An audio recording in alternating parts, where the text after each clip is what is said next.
Good afternoon. I'd like to call the Planning Advisory and Development Committee to order. The first item on the agenda is approval of minutes of November 12th, 2024. So moved in second. All those in favor? Contrary minded? Motion carried. Thank you. I know. We'll get there. Thank you. We have regrets from public member Sal Balcom, but I haven't heard from Candace, so we'll assume that she is busy and can't make it this afternoon. First item on the agenda is PLN 24-008, Gumar Singh Walai. Sorry for the pronunciation. Development Agreement Final Report. Debbie,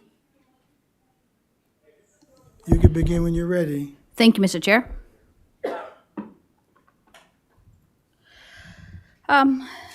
So the property in question is outlined here in red. It's 1.12 hectares. It's located on Highway 214, and the proposal is to enter into a development agreement to permit an automobile dealer and an automobile vehicle repair and maintenance use on lands that are zoned rural use. The rural use zone permits highway, commercial, HC zone uses by development agreement, and all the surrounding land is also zoned rural use. So this is the entrance to the subject property, and this is shared commercial driveway access that was put in by the adjoining property owner to support their business. This is looking north along Highway 214. This is the property across the street from the subject property, and they have a home-based business as well. And this is looking south along Highway 214, and this is Withrow, you see in the distance there. So again, this is just a satellite image showing the subject property. Withrow's Farm Market is in the front of it here along Highway 214. The adjoining property where they share the commercial driveway is this one here, and a development permit and building permit has been issued for a commercial building that allows for retail and light manufacturing. There's a daycare that's in place here, and this is an equestrian facility here. This is a site plan just showing Highway 214. This is the driveway going into the subject property with those in front, and this is where I said the commercial, new commercial buildings going by an adjoining property owner. Again, this is a close-up of the site plan. It shows the proposed garage, the proposed parking lot for the vehicle display and storage, and at any given time, they'll be permitted to have up to a maximum of 20 cars. At any given time. There's a sales office with washrooms, and then the applicant is also proposing a 3-bedroom dwelling, and of course, single-unit dwellings are permitted as of right in the rural use zone. A detailed table of the evaluative criteria from enabling policies is attached to the final staff report. The Nova Scotia Department of Public Works, as I said, has given the commercial driveway access permit. Economic and Business Development has commented that the proposed development aligns with Council's Economic Development Plan Strategic Goal 1, Objective 1 to attract business by increase market-ready commercial land, and Objective 2 to support business by continuing to support business startups. Elmsdale Fire and Emergency Services has no concerns with the proposed development. Nova Scotia Power does not foresee any issues with the application proceeding, and RCMP have indicated that they anticipate an increase to traffic and an increase to the number of service calls, which is normal when a new business moves into an area. Citizen engagement, so an advertisement outlining the proposal and indicating that it was under review by staff was placed in the Chronicle Herald. A letter and questionnaire was mailed to all property owners within 300 meters of the subject property asking for comments on the proposed application. 18 questionnaires were mailed. 5 responses have been received, and those responses have been provided to Planning Advisory Committee members for their review. 3 of the most common concerns were light pollution, noise issues, and air quality issues. So, the development agreement provision has been added that requires lighting to be installed so as to reflect light away from adjacent properties. The developer shall use sensitive lighting, which is oriented downward in a low wattage, energy efficient, and minimizes glare and light spillage. Regards to noise, hours of operation have been identified and they correspond to the daytime provisions of the Community Standards Bylaw, and that's the same as the construction regulations. And also the bylaw regulates public address systems. So one of the concerns had to do with the use of a public address system. So that is regulated by the Community Standards Bylaw, and also the improper use of a motor vehicle is regulated by the Community Standards Bylaw. And East Hants doesn't have jurisdiction over air quality issues. Citizen engagement, notice advising the public hearing has been placed in the Chronicle Herald and posted on the municipal website. And we had to hand deliver the letters to the property owners within 300 meters of the application site, indicating the date and time of the public hearing because of the postal strike. So this is the process that we have followed. We're at the public hearing stage, which is scheduled for next week. And the recommendation is the council approve the application. And the recommended motion is below. Thank you, Mr. Chair. Thank you, Debbie.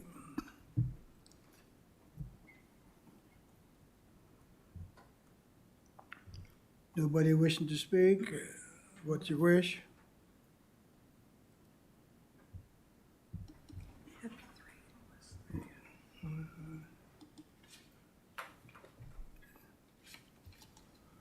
Councilor McPhee. Thank you, Mr. Chair. I was just wondering about some of the concerns were the noise and light. So I see, so when you say about the lighting, sensitive lighting, so I'd just like a little more, so it isn't directed at the properties.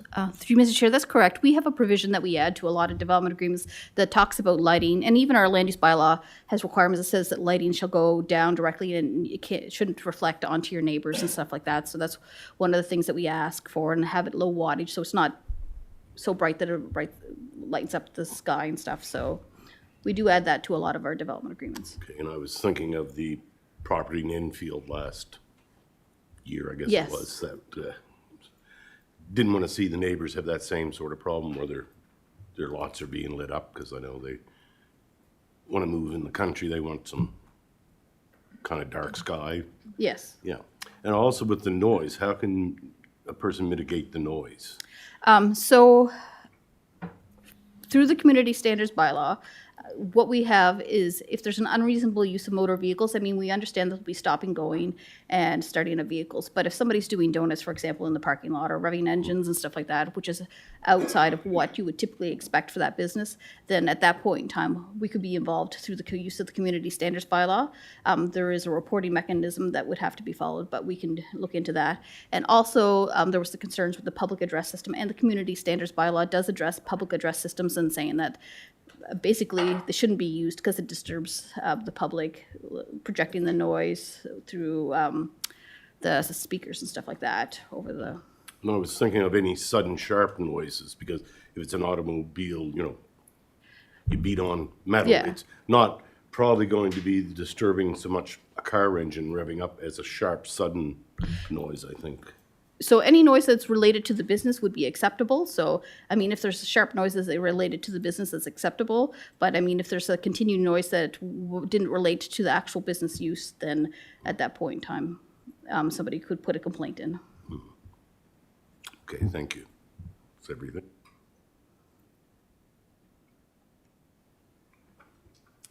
Thank you, Councillor.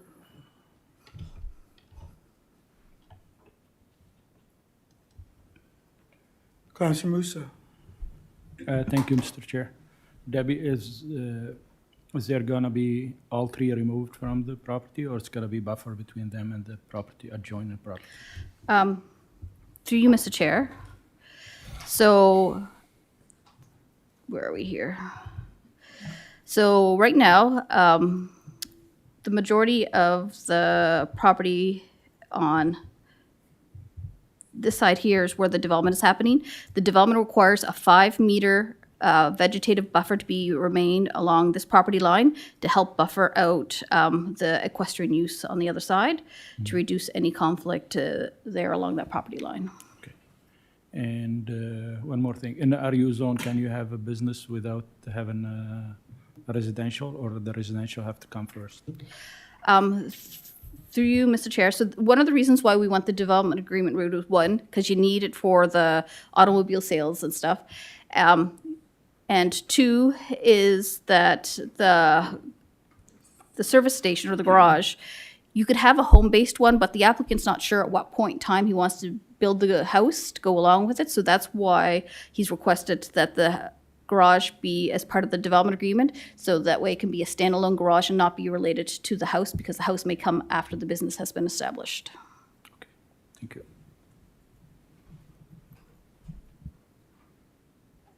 Thank you, Counselor. Counselor Garden Cole.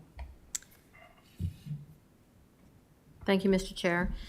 So through you to staff, how many notices did you deliver to within, how many properties were within 300 meters? Through Mr. Chair, there's 18, we count people who rent as well, so there was 18 that we sent out. 18, okay. And of the notices that came back, they were all opposed to the proposal, I believe, from looking at them. So sharp noise related to the business, so that's a really broad statement. So any sharp noise, whether it be a welding noise or anything that's related to a car business, I guess, will all fall under the umbrella of acceptable then. Through Mr. Chair, yes, if council allows for the business to operate there, you have to expect that there would be some noise associated with the garage use. And that could be right up until 9:30 at night, I believe? So the hours of operation, we said be in line with the daytime hours, which is the same as construction, business and noise that we allow for in our community standards bylaw. So that's right here. And I should also say that other businesses can operate in the rural use zone, for example, forestry uses, and they don't have hours of, well, forestry uses actually do have some hours of operation. That's for the clearing portion of it, but other related uses, they can operate in the rural use zone without the development agreement requirement, and they aren't necessarily applicable to hours of operation. I guess this just, along with the neighbors who are not in favor of it, it doesn't seem like the typical place where you would have a garage up in this residential area. So another property has sold very close to it, is that correct? Through That's not you, Mr. related? Chair. Yep, so this property here is a recent one that was sold, and as I said, that building permit has already been issued on that one for a commercial building that includes retail and light manufacturing. And then the equestrian facility was recently sold, but they did receive a copy of the letter. And then the daycare is relatively new too, but they also received a copy of the letter. Okay, and the facility with the light manufacturing, what, can you say what that I don't think entails? I don't think I can say what it is. can Okay.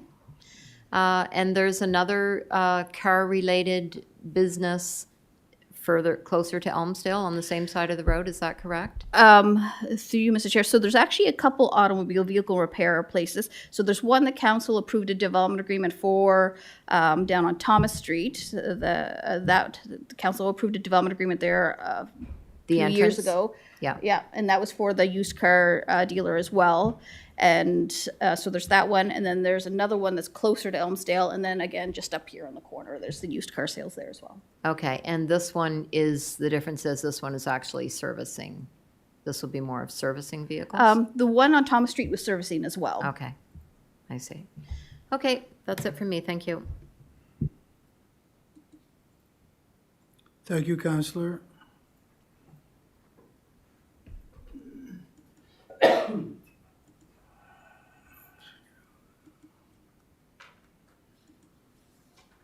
Warden Rolston.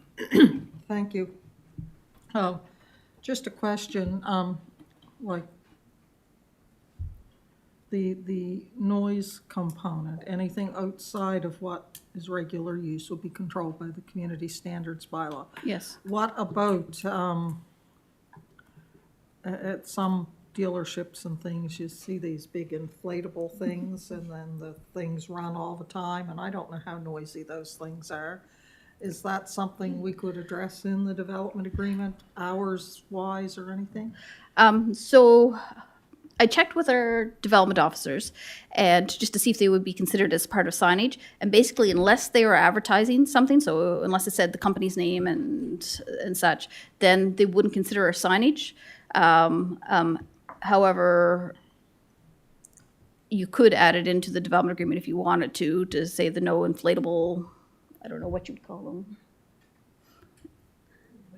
No inflatables for, I don't know, you want to go to no, or if you'd want to go to specific hours, I don't know. I don't think, given the location of the proposed business, I don't really think the inflatables would be attracting much business. No. Because it's not really in sight of the road, so, but that might be something worth adding to the development agreement. Thank you. Thank you, Warden.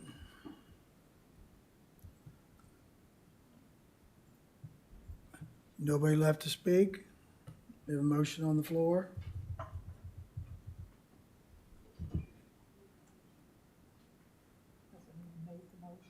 No. Anybody? Warden Ralston.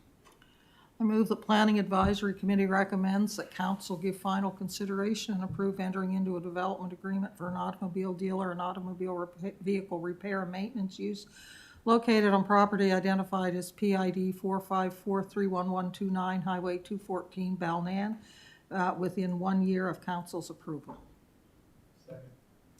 So moved in second.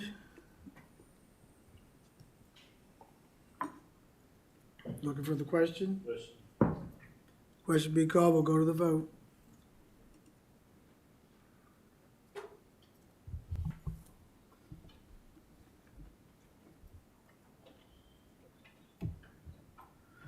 And the motion is passed 10-1 with Councilor Hebb voting nay. Thank you, Debbie, for that report. Next item on the agenda is UNIAC Secondary Planning Strategy, Village Core Extension. Debbie, you can begin when you're ready. thank you, Mr. Chair. So as part of the UNIAC Secondary Planning Strategy, Municipal Council has passed the following motion, and basically it asks staff to explore expanding the village core Mount UNIAC from Exit 3 to UNIAC Estates. So in response, we've put together some information for Planning Advisory Committee to consider in the possible extension of the village core zone. So this is a zoning map of the current Highway 1 along from the existing village core here in purple all the way down to the connector there. So there are a variety of different zones. There's 9 in total, and they range in all different land uses. So we have the regional commercial zone, which is this kind of mauvey reddish color here. We have the business park in the gray. The dark gray is industrial commercial. We have 2-unit dwelling residential in the yellow. In the light yellow is the established residential neighborhood R1 zone, lakeshore residential. The green in the orange, the green is open space, and then we have some highway commercial and some general commercial uses, which you just can't see because they're relatively small. And then we have an overlay zone that is for the watershed protection overlay zone. The current zoning along Highway 1. So each of these zones allow for very specific land uses that may not be permitted by the village core zone. In certain instances, some property owners may have already gone through a planning process to request that the property be zoned for the land use. And I can think of 3 or 4 just off the top of my head that have gone through a process. Changing the zone to village core may hinder any future development plans these property owners have. Any potential zone change could impact the operation of local businesses along Highway 1, especially those property owners with very intensive commercial uses located in the business park zone, regional commercial RC zone, or industrial commercial IC zone. Changing these zones to village core VC would be considered downzoning because it reduces the type of land uses that can occur on the impacted properties. We asked Economic and Business Development staff to comment on the proposal, and EBD staff referred to the FBM Main Street report completed for the municipality in 2022. The report indicated that the village core VC zoning should not be too large because large areas of village core zoning would create sprawl and wouldn't cluster businesses and services. The Village Core VC zoned areas are meant to be dense commercial and mixed-use districts. From an economic development and real estate perspective, EBD staff do not support increasing the size of the Village Core VC zone in Mount Uniacke. Non-conforming uses. Expanding the Village Core VC zone along Highway 1 to the interchange may not achieve council's desired effect. It creates a host of land use issues, including making the majority of existing land uses non-conforming. Creating non-conforming use can limit what a property owner may do on a property. For example, in the regional commercial zone there currently, because it's close to the interchange and the purpose of that regional commercial zone, you can do transportation and warehousing. If it's changed to Village Core, that property owner would no longer be able to do transportation or warehousing. The same for people with existing businesses, for example, the self-storage facility, the business park zone. If it was changed to Village Core, would be considered non-conforming, and they could only expand that use up to 25% of its current footprint without then having to ask for the zone to be changed again. So the Village Core zone is an excellent zone for allowing local commercial uses and for increasing density, but it does not work well for intensive commercial uses or for the lakeshore residential uses. It's basically not a catch-all zone. Village Core zone extension. So as an alternative to extending the Village Core zone from the existing VC zone to the interchange, a more limited expansion could be considered by Planning Advisory Committee to the Village Core zone, extending the zone on either side of the current zone. Just over half a kilometer of new Village Core zone frontage could be created along Highway 1, and 8.5 additional hectares or 21 acres of land would be added to the existing Village Core zone. Public participation, including letters, a public information meeting, and a public hearing will be part of the process if council decides to accept the Uniacke secondary planning strategy process. So again, there will be public input at a later time.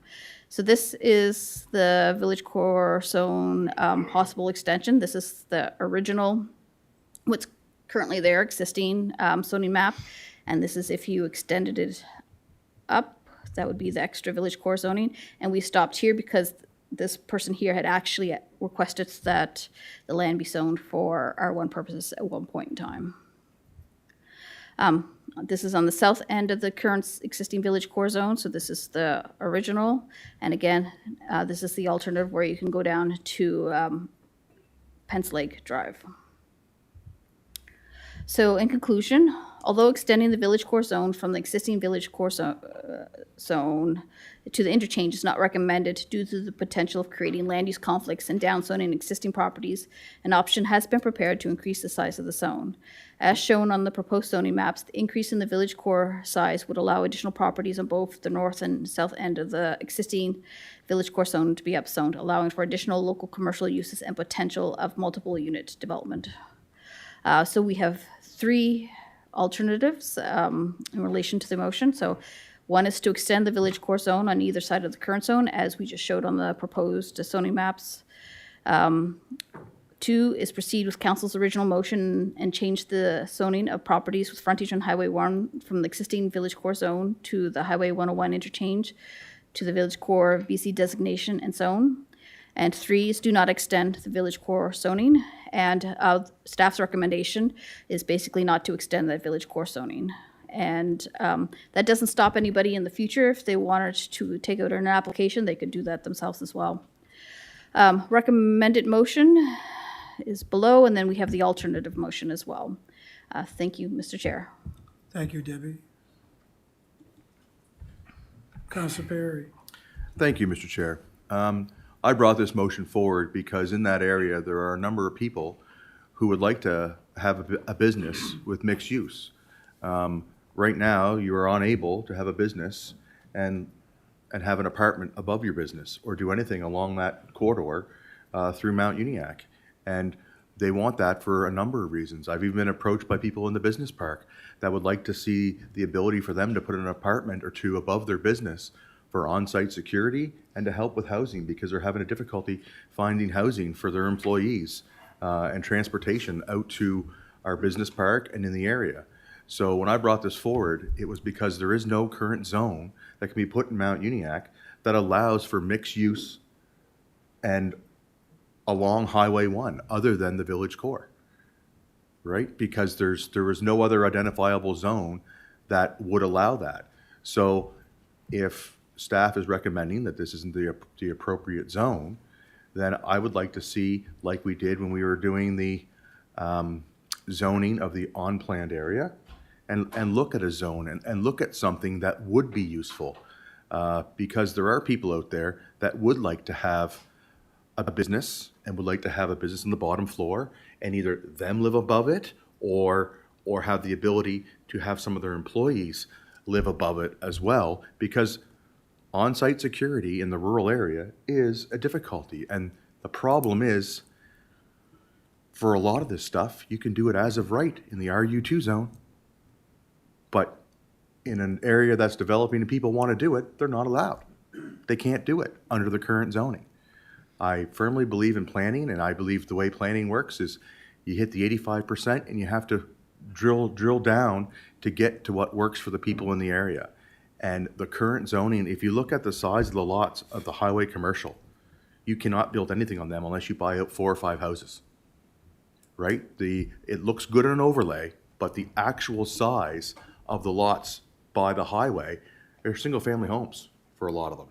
And then as you move down in some other areas, in the village core, there's 4 houses. You have to buy 4 houses to have enough to even make an acre to do anything. So the investment of spending $2 million or more to put up a building that you can only put 4 or 5 apartments in, or anything for commercial use, it's economically not feasible, right? But people do want to put in more businesses and have more of their business on the front side of the road.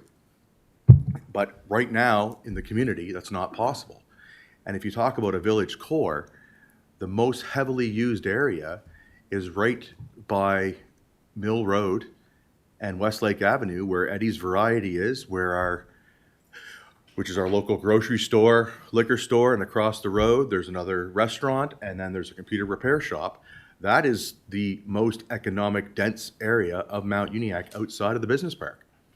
Our other restaurants are located in highway commercial and regional commercial zones. So those aren't even, they're all non-conforming uses. So when we look at the planning for this area and what's currently there, things are going to build out like around there. I've heard people talk about how great it would be to put a 4 or 6 unit building closer to the, where Withrose is located, adjacent to the business park, and the pizza shop and the restaurant are just down the road, because those are walkable amenities people will want to go to. But in this current zoning, it's not possible to have any of that. So if we're looking to build things out in the future, we need to get creative and look at zones that meet the area. We worked very well to come up with a zone that worked for the RU2 in the northern part of the municipality, that actually has more rights than most of the zoning in this part of the community that people are wanting to develop, but they're running into the barrier that the zoning doesn't allow them to do what they would like to do. So I firmly hear what staff said, and I understand their concerns, but there has to be something that can be done to help people, because I know there are people who have left the community and opened their business and done something somewhere else because they couldn't get it done here. And the last thing we want to see is entrepreneurs and small businesses leaving our communities because of a color on a map. Because our goal, and it has been the goal of this council for as long as I've been here, is to build the commercial tax base so it can help alleviate the residential tax base. And we are a 90-10 split, so we need to get that better down to a better number. So when there are people who are trying to do commercial but can't because of the zoning, we really need to look at that and stopping it. And I know further in the plan, we talk about looking at sewer and water. Well, that's 30 years out, minimum, by the time planning, funding, and everything gets identified. It's not happening in the next 10 years minimum. So are we just going to say this is a dead zone for the next 10 years and wait? Or are we going to get creative and find a way that people can develop for 10 years? And maybe 10 years down the road, when water and sewer come, you see revitalization and expansion, just as we've seen down the 214 and the number 2, where a lot of people have taken smaller businesses and made them larger. So that's where I'm coming from, and that's where this this motion came from, was trying to find a way to allow people to use their property the way they want to, which will aid the community and the commercial tax base.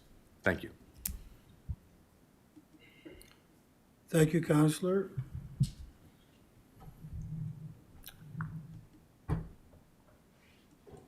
Warden Rolston. Thank you. I'm reminded of discussion a number of years ago along the 214 when many of the properties that are now commercial properties were homes, and the zoning was changed to allow business use of the home for those homes. And there was a caveat put in there at the time that the person didn't have to live in the home to develop the business. So although it didn't say it was commercial at the time, that's basically what it was. It was giving permission to develop commercial entities on these properties, and no one necessarily had to live in the house, although they could if they wanted to. And I remember that very clearly, and it may have changed since to be zoned commercial, I don't know. But I remember when that specific zone amendment or whatever was made. So I'm just wondering if there is some way that this particular area, as Councillor Perry has said, could be addressed and looked at to see if there was something that could be done similarly for some of the properties in this particular area. Through you, Mr. Chair. The warden is correct. It was on the 214. It was prior to my time. It was, I can't remember what they called it, but it was zoned R2 along a portion of the Highway 214. And I think I can't remember what it was, but anyways, yeah, you could have your house and your business there and you didn't have to live there as per a home-based business. You could do something similar to that for example, in the R2 zone here, so that you could have both on the property. And just if add I could amendment. interrupt, not even necessarily the business and the home in the same place. I don't know, staff would have to research, but I heard the counselor say something about, I don't know if you'd want apartments along there or not, or if just business use of the home. I don't know, but something that would allow for a fit for that area, the same as we did for the 214 back then. Now, I will say, allowing multiple unit residential in the regional commercial zone does have a potential to create land use conflicts because the regional commercial zone is a very heavily industrial, like it creates issues that neighbors might not like, as you said, the noise, the light pollution, the heavy trucking traffic, because it allows for those types of warehousing, trucking uses, same as the business park. Again, you could have smells and stuff that you wouldn't necessarily want to live adjacent to. Allows for a wide variety of industrial style uses.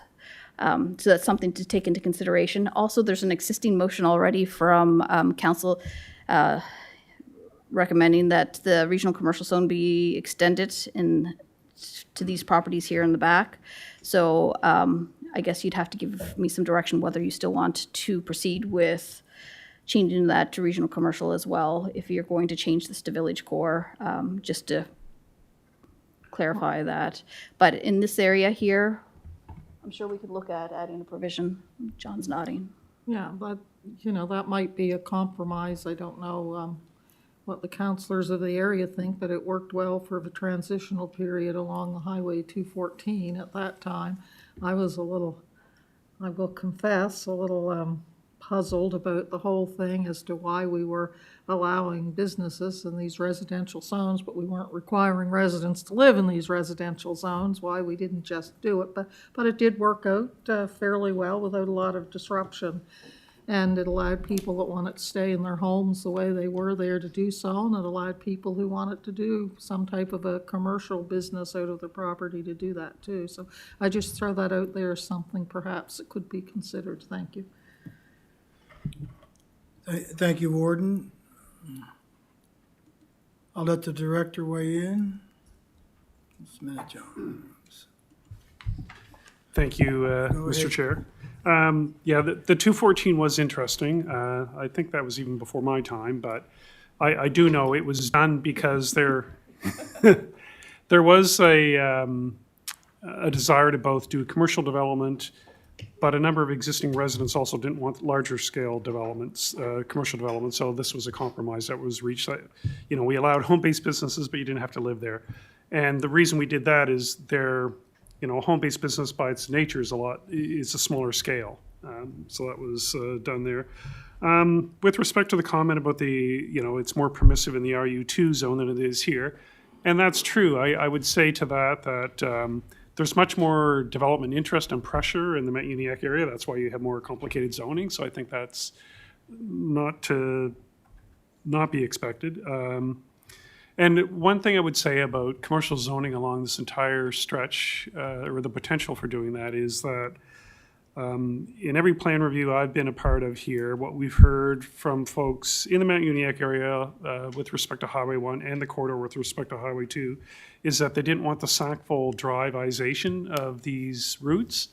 And we took that to mean they didn't want continuous commercial zoning for a couple of kilometers where you get that, you know, strip mall after strip mall kind of development. So that's why, you know, and again, we agree, we think it's better to focus development in certain nodes. So that's why you have a regional commercial node and then the village core node for different types of development.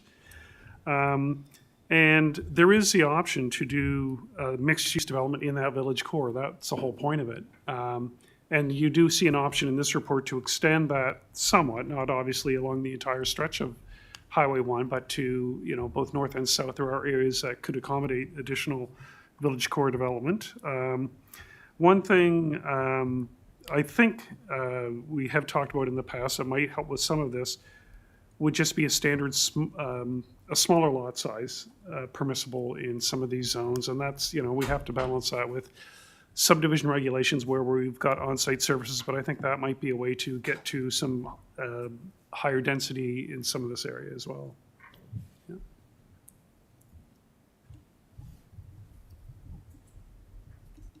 Thank you, John.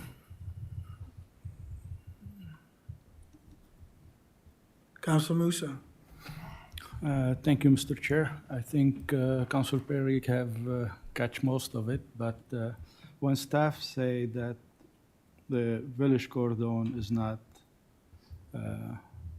meant to be a big lot for cluster commercial next to each other, but when you have a zone that permit you 8 or 12 unit above the commercial, what kind of sense it make in a rural area that to have that zone on a 15,000 or 10,000 square foot lot, which most of the village core, except the school and the library and the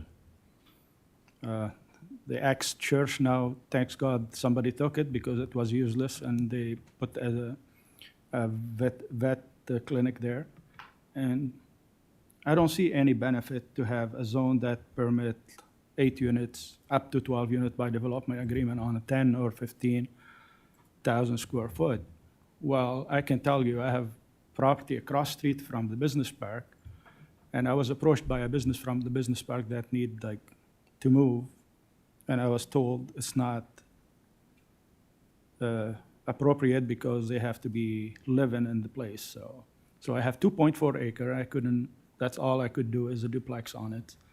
So there's a lot of need for housing in Mount Uniacke, and I think the village, I don't know if it's a village core or a different zone or anything, but we need to be creative, as Councilor Perry said. If you have 4 acres and you can only subdivide it in 2 lots and put a duplex on, so that's a waste of property across from the business park where it's very, very attractive. And we know how attractive our business park is for big businesses, and the area across street could be attractive for small businesses that match those big businesses that we have in the park. Like if you have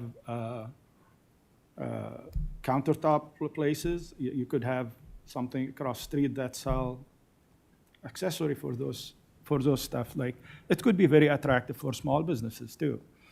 So I think we have to find something too for multi-unit in Mount Uniacke. And that's the only zone right now that allow outside in the growth management area that allow to have a multi-unit on. And as an example, like on Ether Road, just across the street, like on the other side of the highway, like not even. And they have frontage on a highway too. So they have 4.5 acre or 5 acre, and they only could put 3 duplexes on.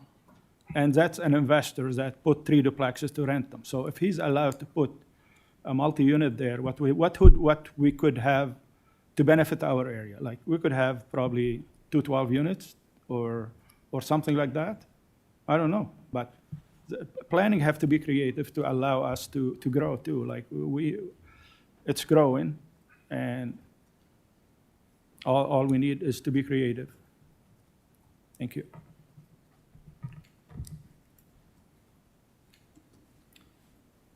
Thank you, Counselor. Counselor Perry. Thank you. Just to build on what Councilor Musa said, because one of the biggest constraints in the area is people are priced out of the neighborhoods now. If you want to downsize, if you live there and you're getting up in age and you want to downsize but stay part of your community, it's not feasible. There's nowhere to go. There is no apartments. There is no row houses. There is no any type of development like that. Number one, that can be built and that has land available for that. So finding a way to keep our seniors in the community they've lived in for 50 to 70 to 80 years, and also the young people who are graduating and want to move out of mom and dad's house. And a lot of them are actually working in the business park, but they have nowhere to go. They're moving to Sackville to live in an apartment building and then drive back and drive past their mom and dad's house they grew up in to go to work in the business park in the community they spent their whole lives in. Because currently, the way it's planned out with the restrictions, there is nowhere to do any density that can address this big issue. That's why we have in our mobile home park 20-year-old trailers selling for $250,000, which is, you know, the signs of an overstressed market, that prices are going that high. I have family members that used to live in this area, and they had to move away before the apartment buildings came in because there was nowhere for them to go.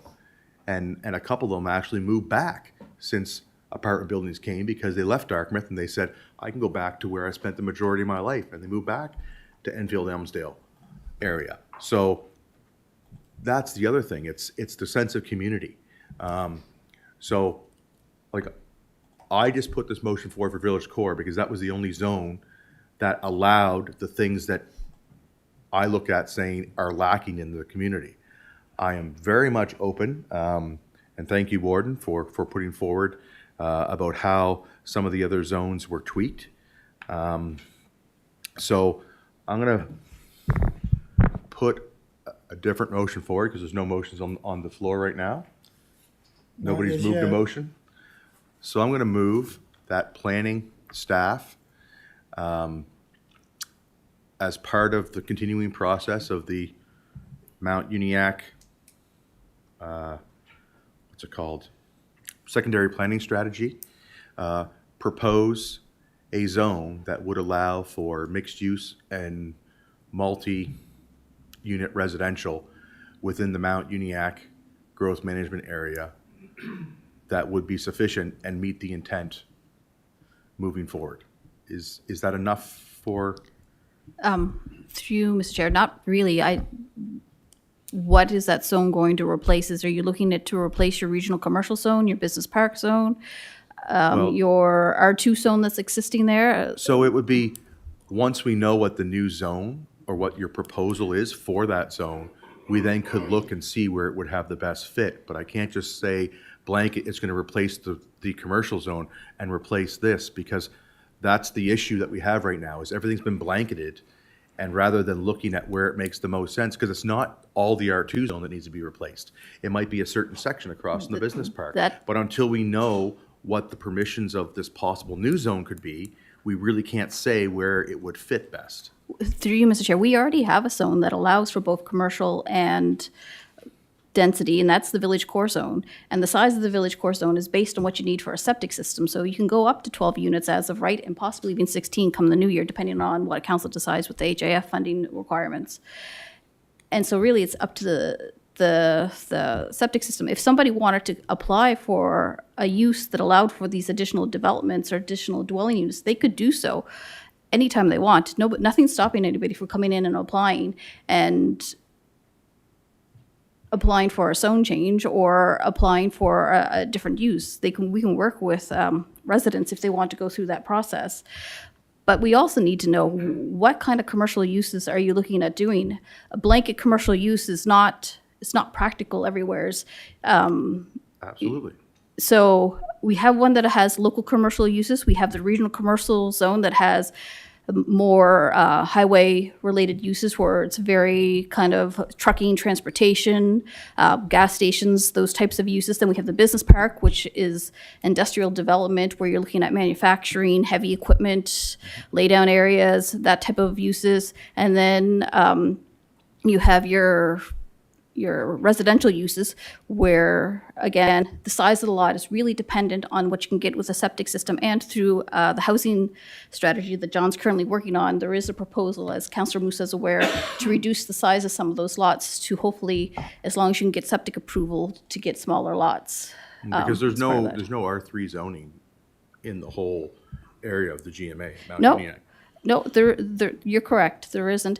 But you could also ask staff to go back and potentially come up with, well, you already did in a way because you gave direction to staff to determine where R2 zone housing could be located in Mount Uniacke based on what the results of the groundwater study was. So we have that coming up.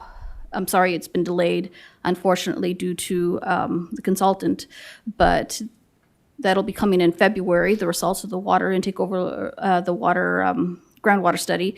And with that, we'll have the R2 zoning to say where would be the appropriate places for the R2T zoning. And that will allow for your townhouses. So if you wanted to do 3 to 6 townhouse units or small multiplex up to 8 on a lot, you could do that as well as per the townhouse zone.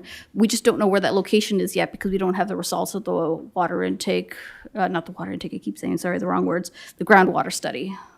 So I guess I'm confused from a staff point of view of exactly what you're looking for, because there are zones out there to fit the things that you're looking for, but people have to be willing to come forward and to work with staff and do planning applications and stuff if the zone isn't appropriate for the use that they want to do. They also have to be aware of the fact that they are going to receive limitations on what they can do because they have to be able to put a septic system on site and they have to be able to get groundwater. So if you're looking at a multi-unit development, they have to be able to support that multi-unit development with groundwater and with a septic system.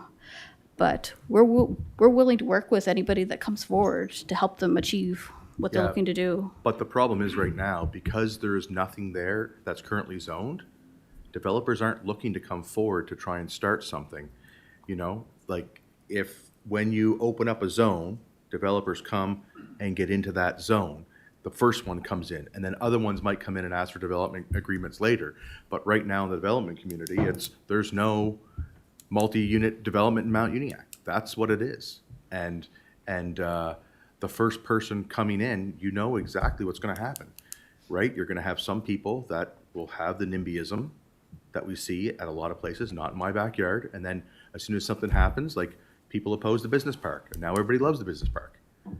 So there's a lot of these things that happen that until you create the conditions, nothing will happen.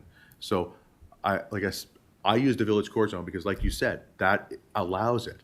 But what I'm hearing is that staff doesn't believe that's the appropriate zone. And then there's more information coming forward with a groundwater survey. So my motion was to say, this is what the people are asking for. An ability to do mixed use and multi-units somewhere along the highway, right? Where appropriate. So there's other pieces that are going to feed into this. And then when all that stuff comes back, maybe then you can propose something back to us that makes it more feasible. Because like Councillor Musa said, there's large areas right across from the business park. You know, not everybody, I'd say I've talked to at least 9 businesses in the business park that wish they could have on-site housing for some of their employees. But our business park zone doesn't allow for on-site housing. So maybe that's something we have to look at too. right? Because if you're having problems getting workers, and I know they have on-site housing at places in Burnside, in their business park. So these are some of the options to help and enable things. Like that's, the intent of my motion is to try and come forward with something that can enable people to move forward to get to where they want, but not go carte blanche. I don't believe in carte blanche, just zoning something one way. But as we got creative with the other zones, I think, like the warden said, we might be able to work with something in the R2T zone with the water or something like that to come up with some form of zoning that would allow for what I guess I'm looking for.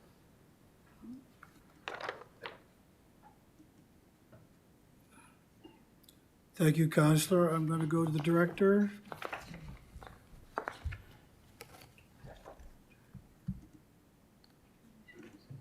Thank you, Go Mr. ahead, Chair. John. Yeah, it's an interesting dilemma. So the motion that you just articulated is kind of the opposite of how it normally works. So normally we look at an area, obviously with a lot of community consultation, and figure out what's missing in a community, what area you want those missing entities like multi-unit housing to go to. And then planners go in and will craft a zone. Instead of crafting a zone first and then figuring out where to apply, it's just kind of the opposite end of the telescope, I guess. So maybe, or one path I might suggest is that following the water study, when we bring a report back, and we will talk about the R2T zone, because I think that is a viable option to add some housing density to Mount Uniacke. But if you also want to add in a provision for additional mixed-use areas outside of the existing village core area, we can do that. And again, I don't think we're ever going to recommend that the entire strip from the interchange up to the existing center would be zoned that way. But we did that in the last review in the Enfield-Elmsdale area when we created the mixed-use center zone. So, something, it wouldn't be exactly the same as that. You couldn't achieve those densities in the Uniacke area on-site services, but, there's a potential we could come up with something like that. But I guess what would help us a little bit too is there a particular area, you're hearing these concerns from where people want to develop this stuff. Is it near the interchange or is it further up? Is there any...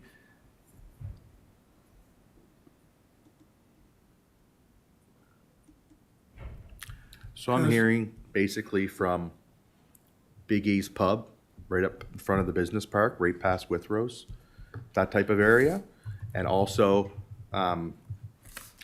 where Eddie's Variety, Pizza Delic, CBT Computers is, and things like that. In those areas as well, there's appetite for increasing, because things are walkable, services are walkable. Mm-hmm.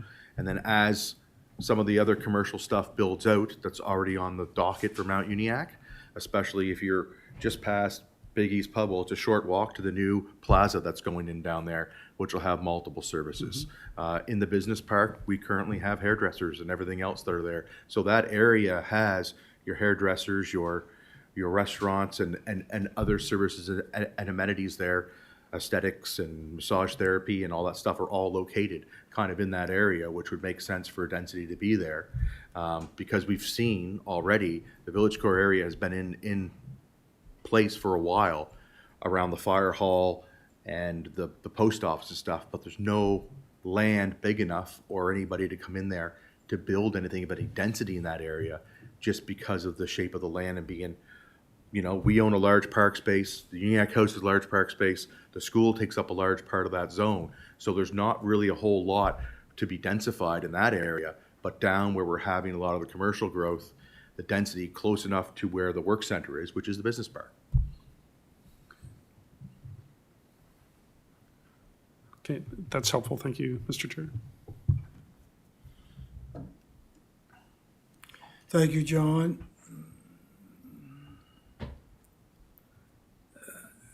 Councilor Musa? Thank you, Mr. Chair. Yeah, I know the council of the day when they did the planning for 2016, you changed everything from the Irving to the just past the pub to regional commercial. So until yesterday, when that plaza came in, I didn't see any commercial that went into those areas. Because that's what you're saying, heavy commercial, and there are so many small lots, and you put all those lots in danger of not being able to live there. Because if my brother have 20,000 square foot lot and he can put a heavy industry like something that gonna ruin the neighborhood, nobody can stop him now. So I think that area should be looked at again. Like the bigger lot showed us that the Tire Man and this plaza, the bigger lot have the potential for big plaza and big commercial that we need the most. We need, like we always say, like we have 93% residential and 7 or 8% commercial. That's one part that we could expand our commercial and do it this time. Hopefully we'll do it right. Like I don't think those small lots where the regional commercial is, they should stay small lots. Like they're unconforming right now, and you could put anything you want, mostly like that what staff is saying, like Debbie was saying, it's mostly commercialized area on a 15 or 10,000 square foot lot. That's gonna ruin the whole neighborhood. So then you're waiting for a lot of complaints. So that's one part. And for no means, I don't think I can speak about myself. I don't want any of the industrial or heavy industrial to be removed, because that's not fair too. Like we represent those people better than represent ourselves. So we wanted that, we needed that, that's gonna stay. But what I like to say is to see a zone that allow light commercial with some density above, that give people choice. I don't say that the place is gonna be filled with commercial or something, but at least give it a jump start and see where it goes. If it goes good on the big lots, because on the small lots, you're not gonna see anything. On the small lots, I like to see like whatever we have zone commercial, like you have commercial and an apartment on the top. On small lots, that's all you can have, because you don't have enough for septic or well or anything. So for those big lots, give them an option and put it there and see what happened. And we have on that stretch across from the business park, there's a lot of big lots that could do some small plaza with something on the top. And correct me if I'm wrong, we have a plaza that in a business park. So in a heavy industrial, we only have a small plaza that where you could have a big enterprise, because there's nothing there that gave the owner of that plaza the way to do it on the opposite side. So, and I guarantee if you could put like five or six or seven apartment on top, I would think he would have gone for it. And if the plaza that is now there, if he had a choice to put another 2 floor on the top, he would have gone for it for sure, because that's what developer want: maximize their space and minimize their lot size. So I think give an option for. I know the mixed use didn't work here because you started with like 30 apartment and you end up with 107 in one building. So I think that's what stopped the mixed use here. But mixed use there or something like that, something similar to it, on a sewer and on a septic and well, it's not gonna go that far. It's gonna go just enough. Probably you'll be lucky if you put like a 12-unit apartment and couple store under it, or 8 on the top and couple store under it. So that's what we're looking for: small size commercial with some residential to go with it, because we have a big employer now in the business park. At Irving Common, 120 people were gonna need a place to live. And I already was approached by one of the bigger company, and anytime you look like you know that a cheap house coming in, let me know, because I have a lot of people looking for cheap apartment. But that's not gonna happen there unless you build something small for them. Thank you. Thank you, Counselor. At the workshop on Friday, it says Counselor should be allowed to speak twice for 10 minutes, so let's try and wrap this up if we can. Counselor Perry's motion wasn't second, and I'm not clear on the motion, so Could staff read the motion? So we're all clear?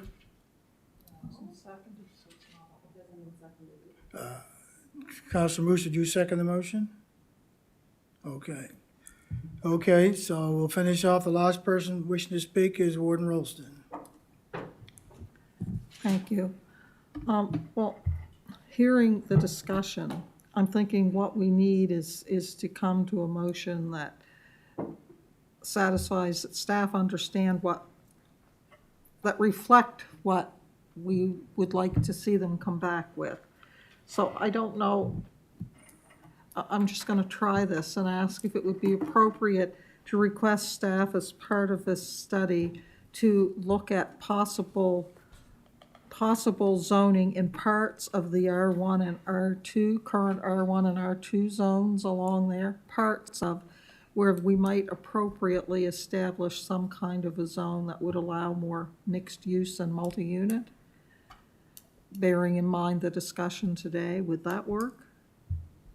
Does that work for, I don't know, but I do agree we need to come to some resolution here, and I don't think anybody wants to blanket zone the whole thing. And the village core, yes, individual landowners could apply for things, but there are certain restrictions within village core too that don't really make it work for all scenarios, so. Director wants to weigh in. Go ahead, John. Sure, that motion will work. I just want to make sure that from the UNIAC counselors that motion will only direct us to look at those R1 and R2 areas. It won't send us back to look at the regional commercial area. As long as they understand that, that's fine. I haven't made the motion. hasn't I made asked the if it motion. would be an appropriate motion to make. No, No. no. Continue, John. That was You're my only finished? question, whether or not they, were clear that we're going to go look at the R1 and R2 areas along Highway 1 and not the regional commercial or the business park. Okay.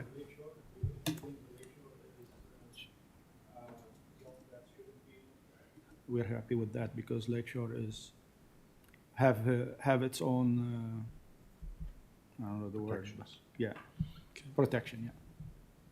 Okay. Warden, you making a motion? So I would move that as part of the Mount Uniac Secondary Planning Strategy Study, that staff investigate a possible zone that would allow for some type of zoning in the current R1 and R2 zones along Highway 1 as discussed in the meeting today, that would allow for more mixed-use development and multi-unit development in those areas. Seconder? Does that work? Council, staff understands? Okay, motion on the floor. Questions being called, we'll go to the vote.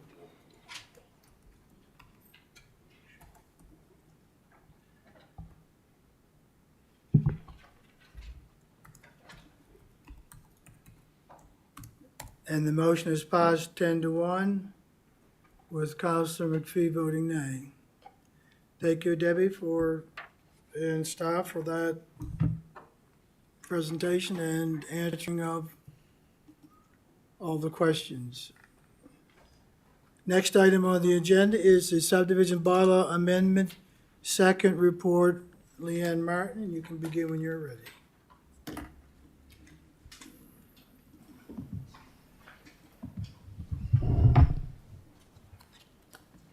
Thank you, Mr. Chair. So this is the second report presentation for an amendment to the subdivision bylaw. So the municipality is requesting an amendment to our subdivision bylaw to include a required connection from the Elmsdale Business Park to the neighboring property to the rear, which I'll show on the map on the next slide.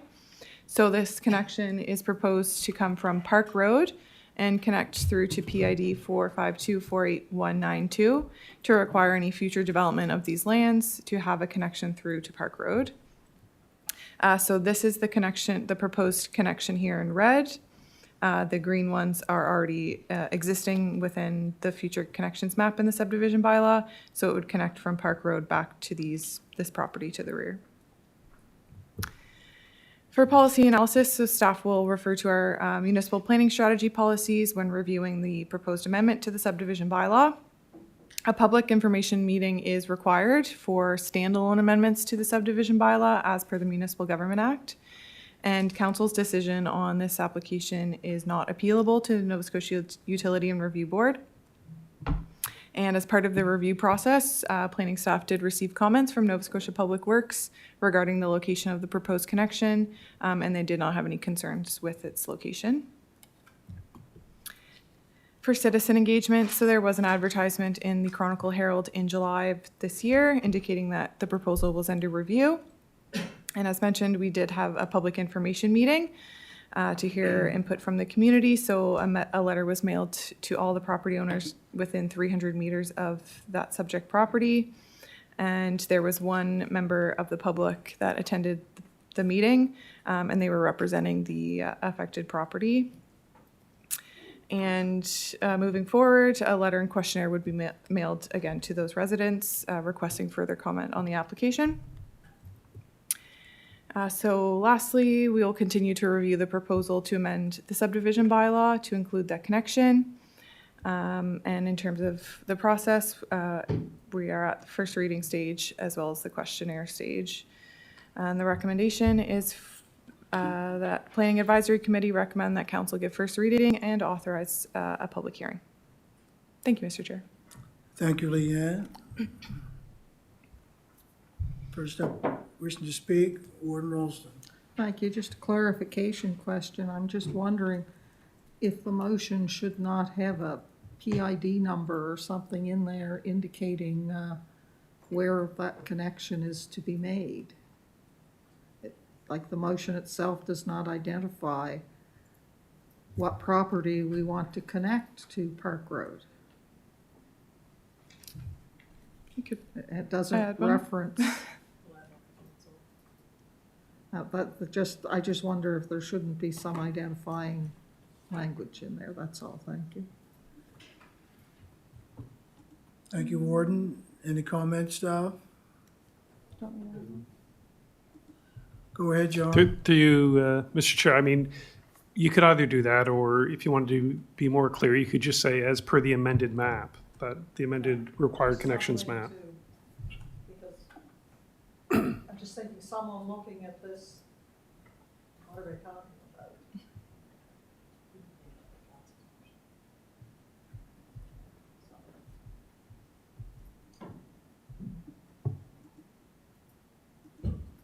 Councilor Tingley. I'll move that the Planning Advisory Committee recommends that council give first reading to amend the subdivision bylaw to include a required connection from the Park Road, Elmsdale, per the map. Authorize staff to schedule a public hearing. It's moved in second. Thank you, Councilor. Look for the question.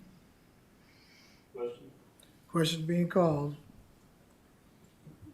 We'll go to the vote.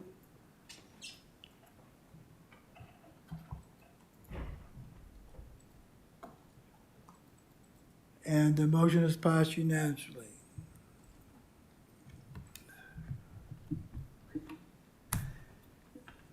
Last item on the agenda is P 800-2, amendments to bylaw P 800, civic addressing bylaw, 5-year review. Louise Andrews, and you can begin when you're ready. Thank you, Mr. Chair. This report is for the civic addressing bylaws 5-year review.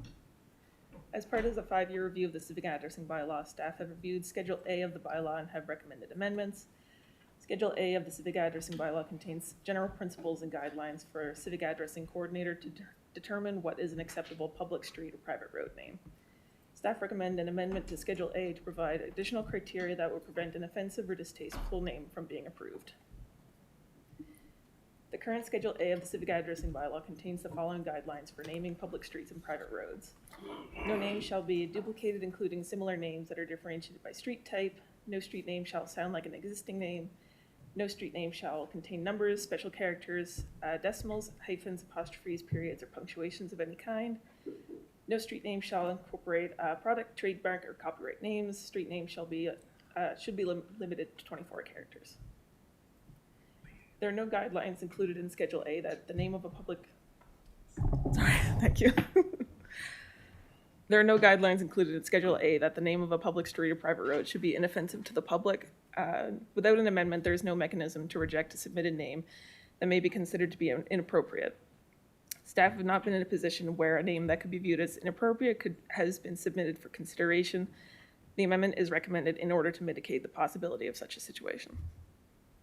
There are several approaches that municipalities take in regard to regulating the name of public streets and private roads regarding social acceptability. In some policies, there is no requirement that the proposed street name be in good taste or free of offensive language.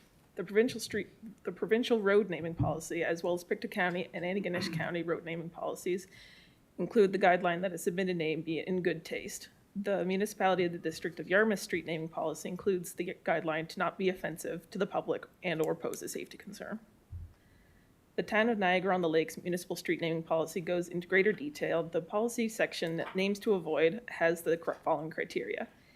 Names that could be construed as advertising a particular business, and cumbersome, corrupted, modified names, discriminatory or derogatory names from the point of view of race, sex, color, creed, political affiliation, or other social factors, and names with any sexual overtones, inappropriate humor, parody slang, or double meaning, and names that have a secondary negative or offensive connotation. Staff recommend an amendment to the bylaw that falls between the guideline for a name to simply be in good taste and the detail that Niagara-on-the-Lake has would be appropriate.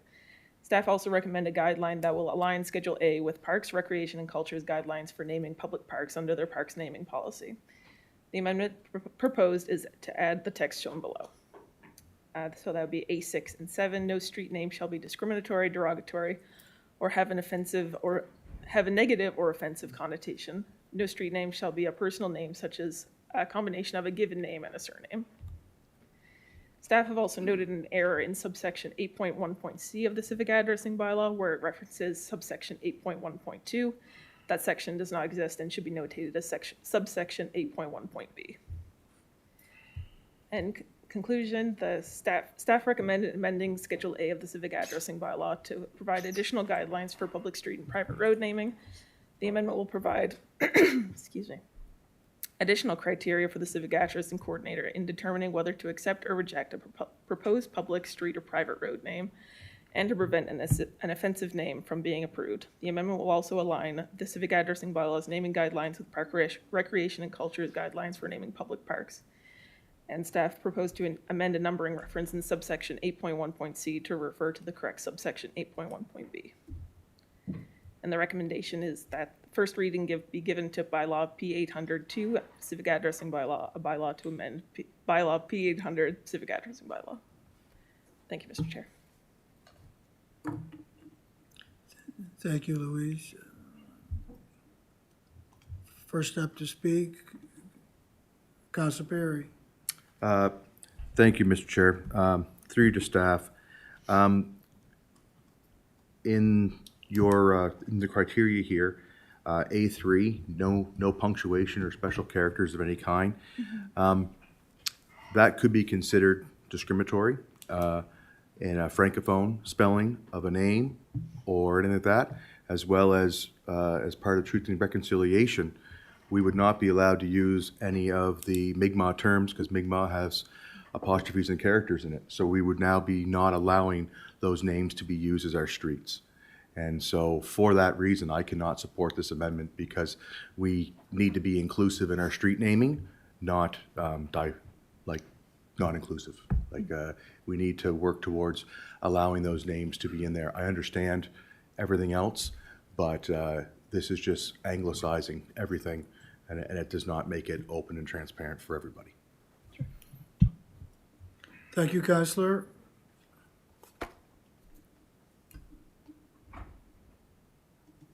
Warden Rolston.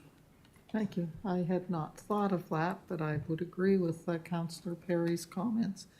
I was going to look at the proposed new A7 and have we not named streets ourselves, particularly in our Uniac Business Park, that would be in conflict with this new addition? Like, I don't really understand the prohibition of naming streets after someone using a first name and a last name if it was appropriate or deemed appropriate. I mean, if someone, I don't know. I just think, it's a tough one for me. I don't understand. Maybe staff can provide me with some explanation as why you wouldn't want a personal name on a street. That's just my question. Thank you. Thank you, Ward. I'll go to the director.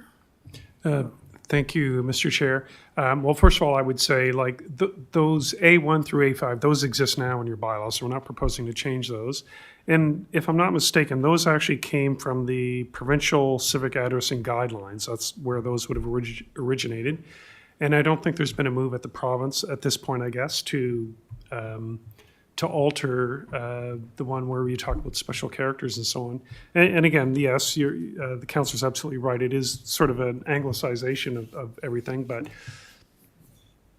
it's also meant to, I guess, simplify things for emergency purposes. That's why, no hyphens or special characters and so on. With respect to A7, that is just coming from your parks naming policy. And so existing roads like James Boyle, I mean, they're fine. They're already there. They're not going to change them after the fact. But yes, if A7 is adopted, then in the future you would no longer do a full name like that. The rationale, I think, was in the parks naming policy, and Elena might be able to speak more to it, but was, some historical characters that we find out later are problematic. And therefore, if you just use the first name or the last name, it's not as much of an issue if you find out something later on. But anyway, that's where it came from, the parks naming policy. I'll go back, Ward, for your re-question. Yeah, well, whether we name it by the last name only of someone who is deemed offensive 50 years, 100 years down the road, or whether we give it the full name, people are still going to know who the street is named after. So personally, I don't see any point in having A7 there. And I understand that I think it was A3 that's currently part of the bylaw, has been there for some time, and it's based on provincial guidelines, and I don't know if we're allowed to have anything contrary to the provincial guidelines for civic addressing. But regardless, I think at the very least, it would be worth a letter to the province asking them to reconsider their guideline around that for the reasons that Councillor Perry has brought forward. So in an effort to move on a little bit, I'm going to move at this time to strike A7 from the update. Been moved in second, A7 be striked from the amendment proposed.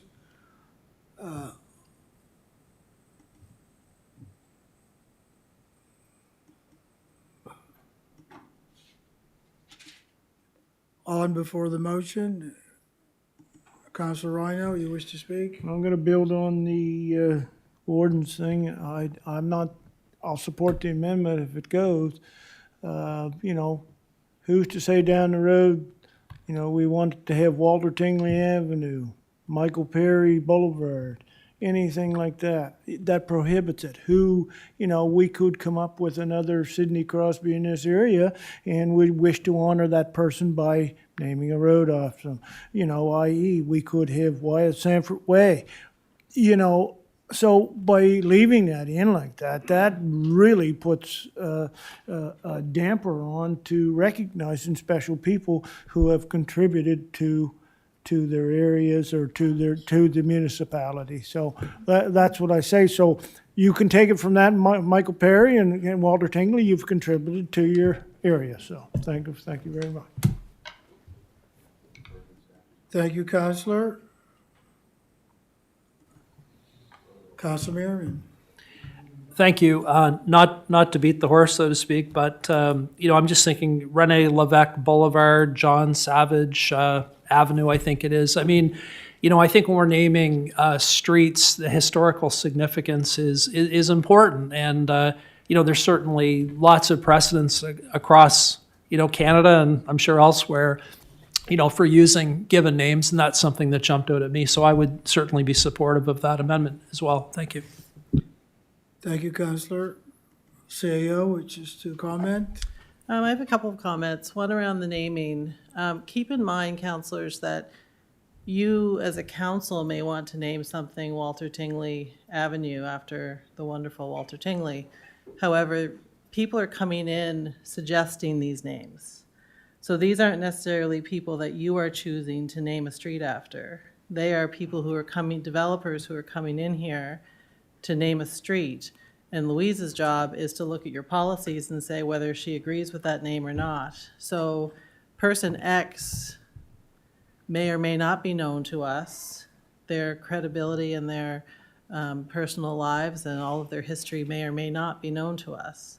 So we really would have no ability to say no to that name if this clause isn't in your policy. And then you're stuck with a street that's named a certain person after a certain person that may not be someone you want a street named after. Then you're into the fact that you may want to change the name. And you go through all of that process of changing a name, changing civics, changing postal addresses. It's quite a project to change a street name. So I think you as a council would still have the ability to change the name of a street if you so chose. But the average developer walking in off the street with a list of names, Louise's job as civic addressing technologist is to say yay or nay to that. So I hear what you're saying as far as historical significance and whatnot, which you may want to choose, but this isn't you choosing. I could develop something, I could develop a subdivision and want every street to be named Kim Ramsey Way or Duncan Ramsey Way or whatever I choose. Louise wouldn't have any way to say no to that. So that's what that clause is. This is a bylaw that would be in there for her to use every day, not for special significances. You may put a clause in your bylaw that says, and it may already be one in there that says council can determine street names at their discretion, which would give you that ability to have that historical significance or recognition of an individual person. But day to day, when we have people come through the door, we don't have that ability to say no at this point. And I personally think you want to have that ability to say no, that you folks want to choose that. And it does follow with your park naming policy. My second point was, in your park naming policy, we do recognize that the policy, so it does say no special characters, decimals, hyphens, apostrophes, etc.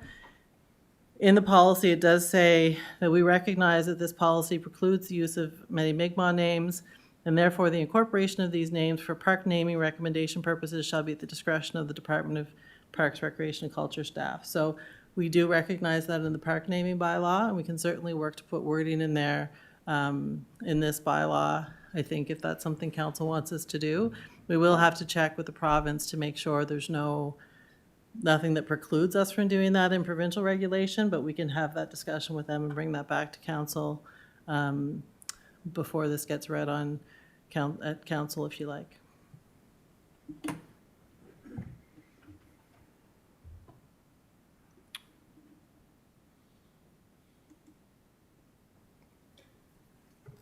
Thank you, CAO. Councillor Garden Cole. Thank you, Mr. Chair. So I do recognize the issue of having both names. If someone were to come in over and over again with all the development that's going on and say they want a street named after John Doe, who we would have no idea who that was, may find out later that it's something of, that we wouldn't want. I mean, in Alderney Drive, there's Shauna Lee, there's Heather, there's Dawn, there's, you know, named after the originator's kids. And that's different, but adding a second name to it does add an extra layer of caution. I mean, you've got Alan Shaw way over here, which I guess would have been a provincial decision, but that we're.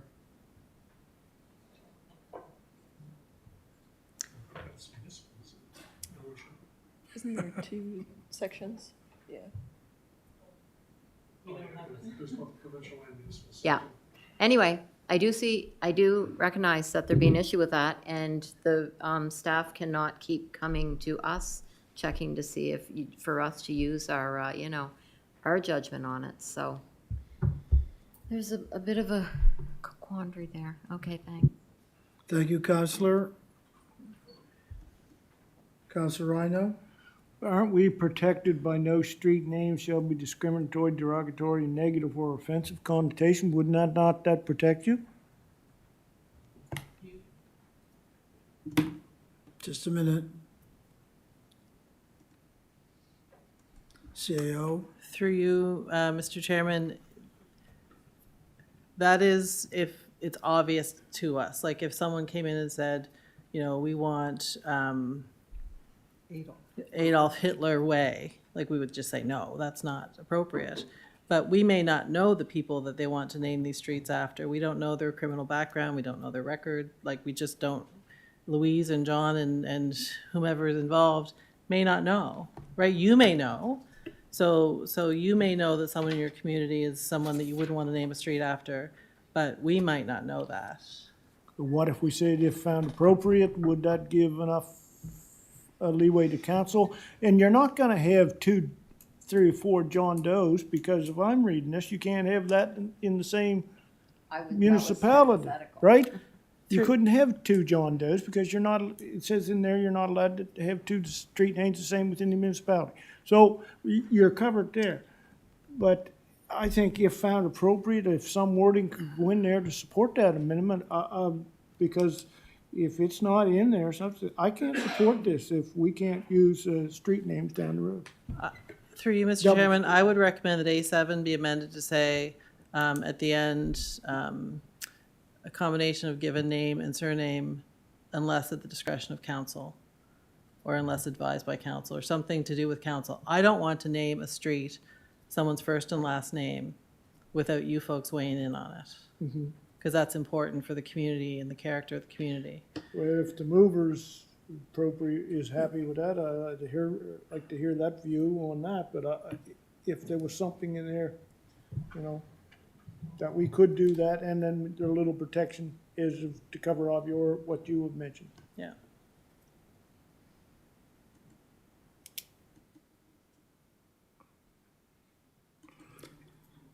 I'm Board afraid rules, the motion on the floor is to strike it, so I think to go back and change it would be changing the intent of the motion. I would be prepared to withdraw the motion to strike A7 and replace it with something perhaps a little more acceptable. seconder agree? Okay. So I would move that A7, no street name shall be a personal name such as a combination of given name and surname without the consent of council.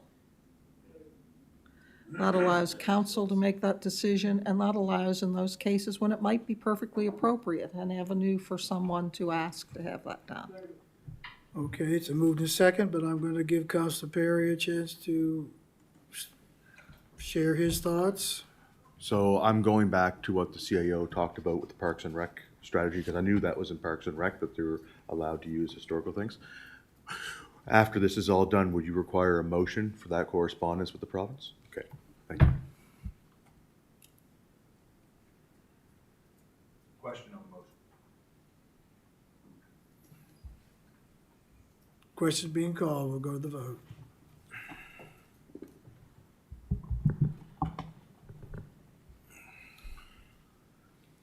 And the motion is passed unanimously. Thank you, staff. Thank you, council. Mr. Chair? Oh, Oops. Go ahead, Counselor. I would move that, is it the A3? Yes. That we correspond with the province in regard to their naming convention as outlined in Alpha 3, to take into consideration the historical spellings of Mi'kmaq names throughout the province as well as Acadian. And any other that falls in line here. It's moved in second. Any discussion? Seeing nobody wishing to speak?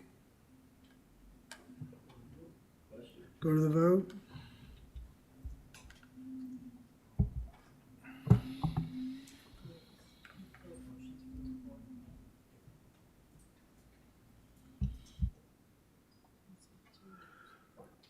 And Council Perry's motion has been passed unanimously. Oh, just a minute. CAO wishes to speak, go ahead.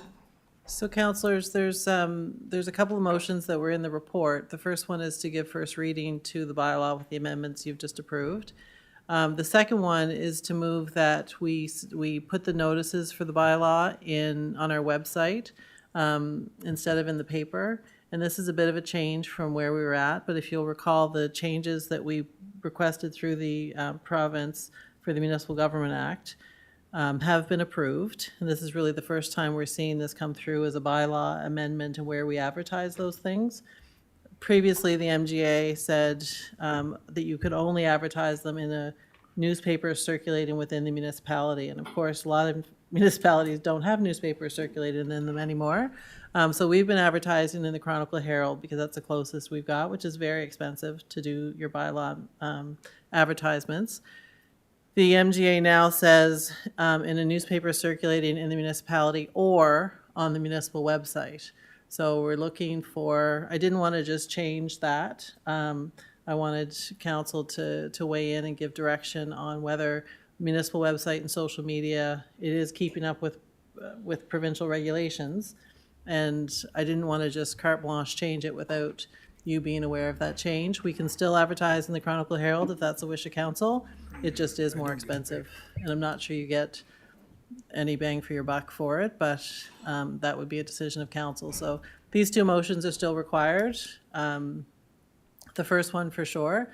The second one is at your discretion. Thank you, CAO. Council Perry?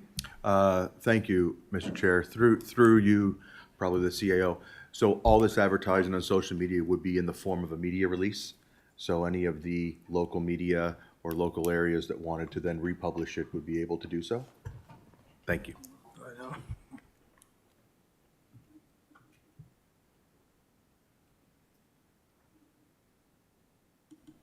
Councilor Rhino? Thank you, Mr. Chair. I guess the only unfortunate thing to do about that is, you know, you got to realize that the municipality of East Hants internet site is not a go-to site for everyone. And, you know, we have a local high tides bulletin that's approved every week.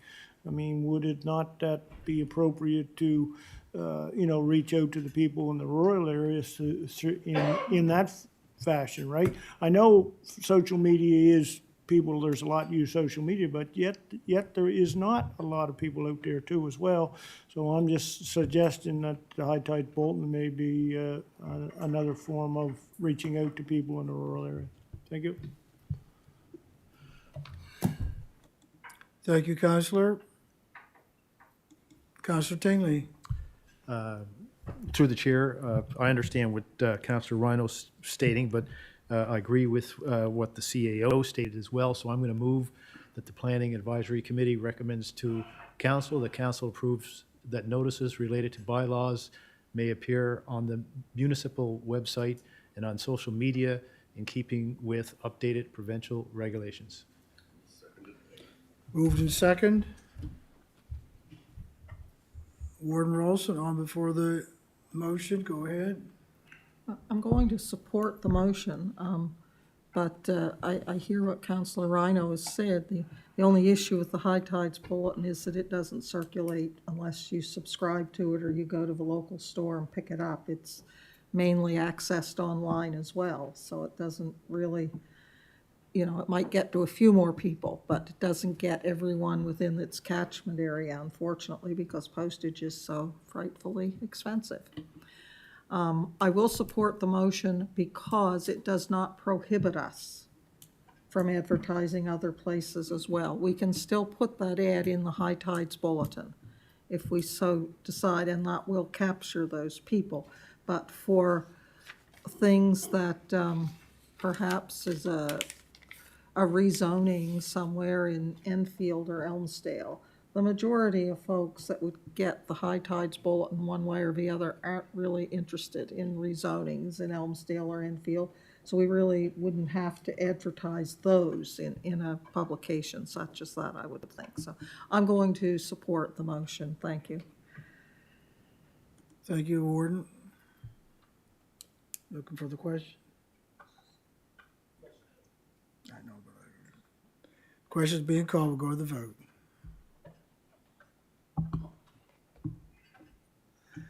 And the motion is passed unanimously.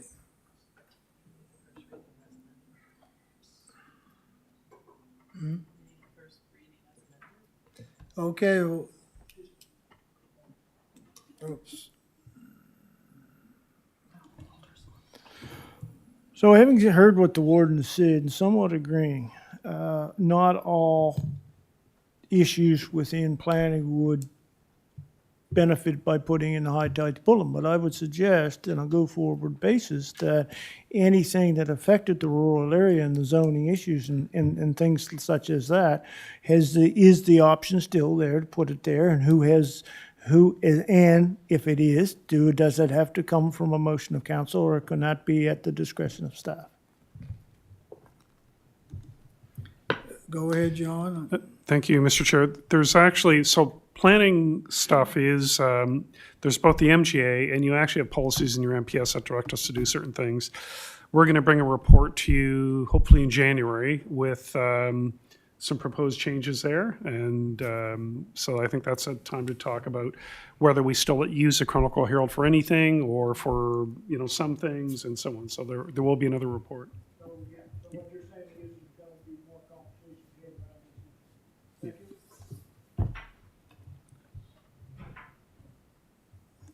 Thank you, John. Councilor Perry. Thank you, Mr. Chair. Through you to staff.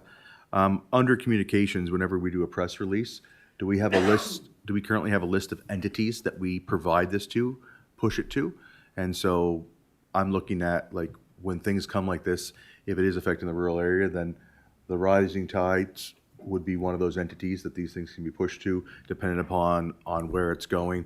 We have the Laker News, we have a couple of other local paper outlets throughout the area that some of this information could be provided to, and then they could decide whether they want to run with it or not, or if they require something, then come back to council. But kind of like a media release goes out, they all have the information. If they want to publish it, they can publish it, but we provided it to all the media outlets, so to speak, in the municipality.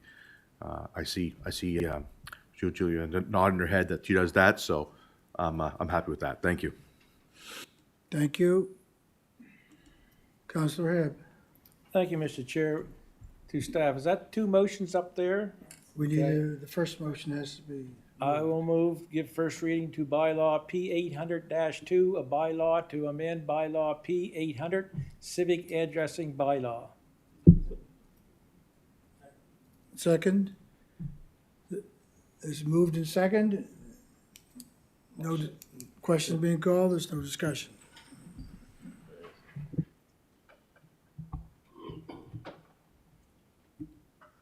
And the motion is passed unanimously. That concludes Planning and Development Committee. I want to thank staff. Louise, good to see a new face. Motion to adjourn?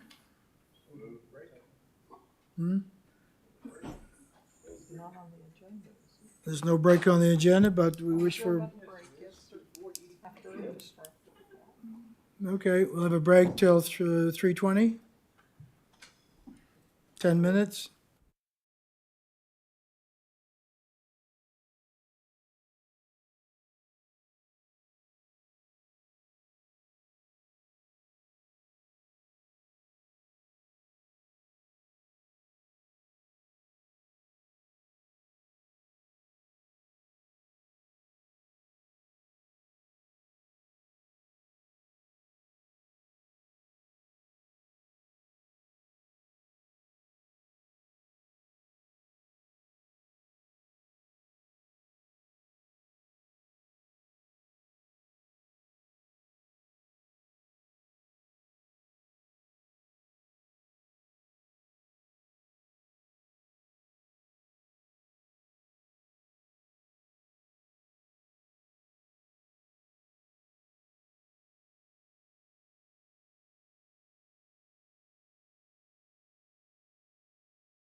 All right, welcome back. I'd like to call to order the Infrastructure and Operations Committee. First, I'll be looking for approval of the minutes of November 12th, 2024. Moved and seconded. All those in favor? Aye. I'll now turn it over to the Director of I&O for his presentation. Thank you. Through Mr. Chair, the report is titled Lance Lagoon Desludging Plan, and in summary, in September, staff reported on capacity and that we'd be coming back with additional information on desludging that wasn't part of our cost estimates, and so we're doing that now that we have all the information. So there is desludging there's 3 cells in the Lance Lagoon. We've done an analysis of staff, and the cost for desludging all 3 cells is now estimated at $2.5 million. This would be the first time the Lance Lagoon has ever been desludged.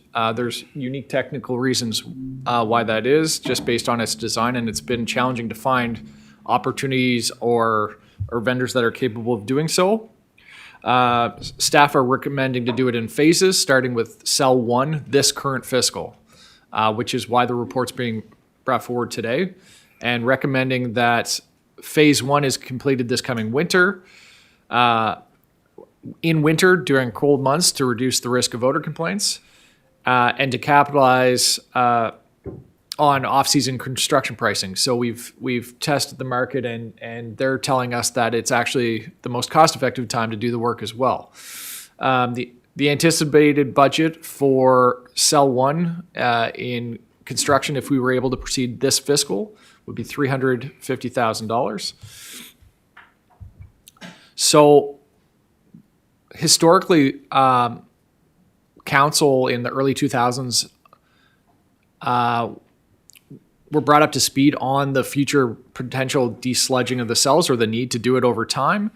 Reserve was put in place. However, that reserve only accumulated $1.14 million at the time. And so to do the full work, at some point, additional funds will be required.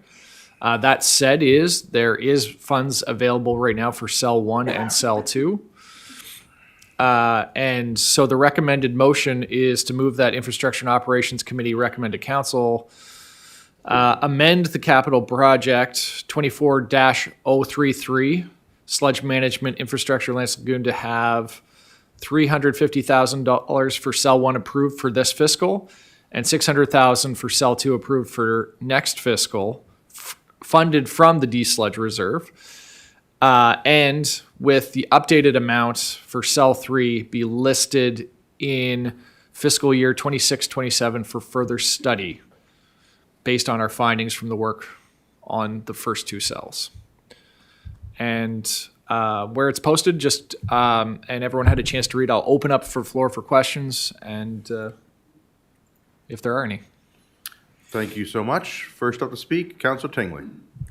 I've read the report, and it's very thorough. I don't think there's much choice but to move the motion, so I'm going to move that Infrastructure and Operations Committee recommend that council amend Capital Project 24-033 Sludge Management Infrastructure Lance Lagoon to have $350,000 for cell 1 approved for fiscal 2024-25 and $600,000 for cell 2 approved for fiscal 2026, funded from the desludge reserve fund with an updated amount of $1,550,000 for cell 3 listed in fiscal year 26-27 for further study with funding to be determined. Seconded. See no further discussion. We'll go to the vote. And the motion's passed unanimously. That brings us to the end of the Construction Operations Committee. Just for scheduling purposes, we are now going to reconvene Corporate Residential Services with Councilor Sandra Gardner-Holt. All those in favor of reconvening Corporate Residential Services? Aye. Contrary?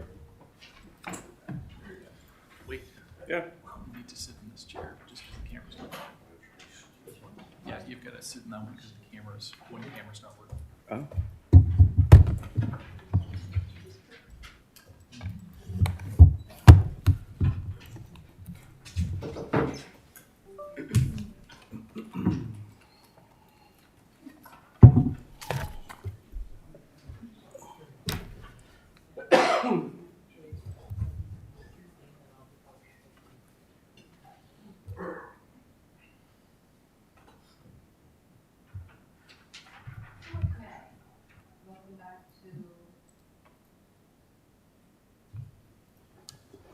Corporate and residential services. And we're going to move right into, actually, we have an item on corporate residential services, item 17, the loan program update, that we are going to postpone until our meeting in January. So we'll go ahead with item 16, the administration fee for private roads with Wade.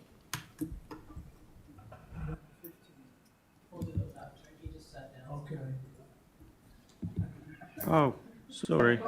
I'm constantly doing that. You were so comfortable. Get ahead of myself.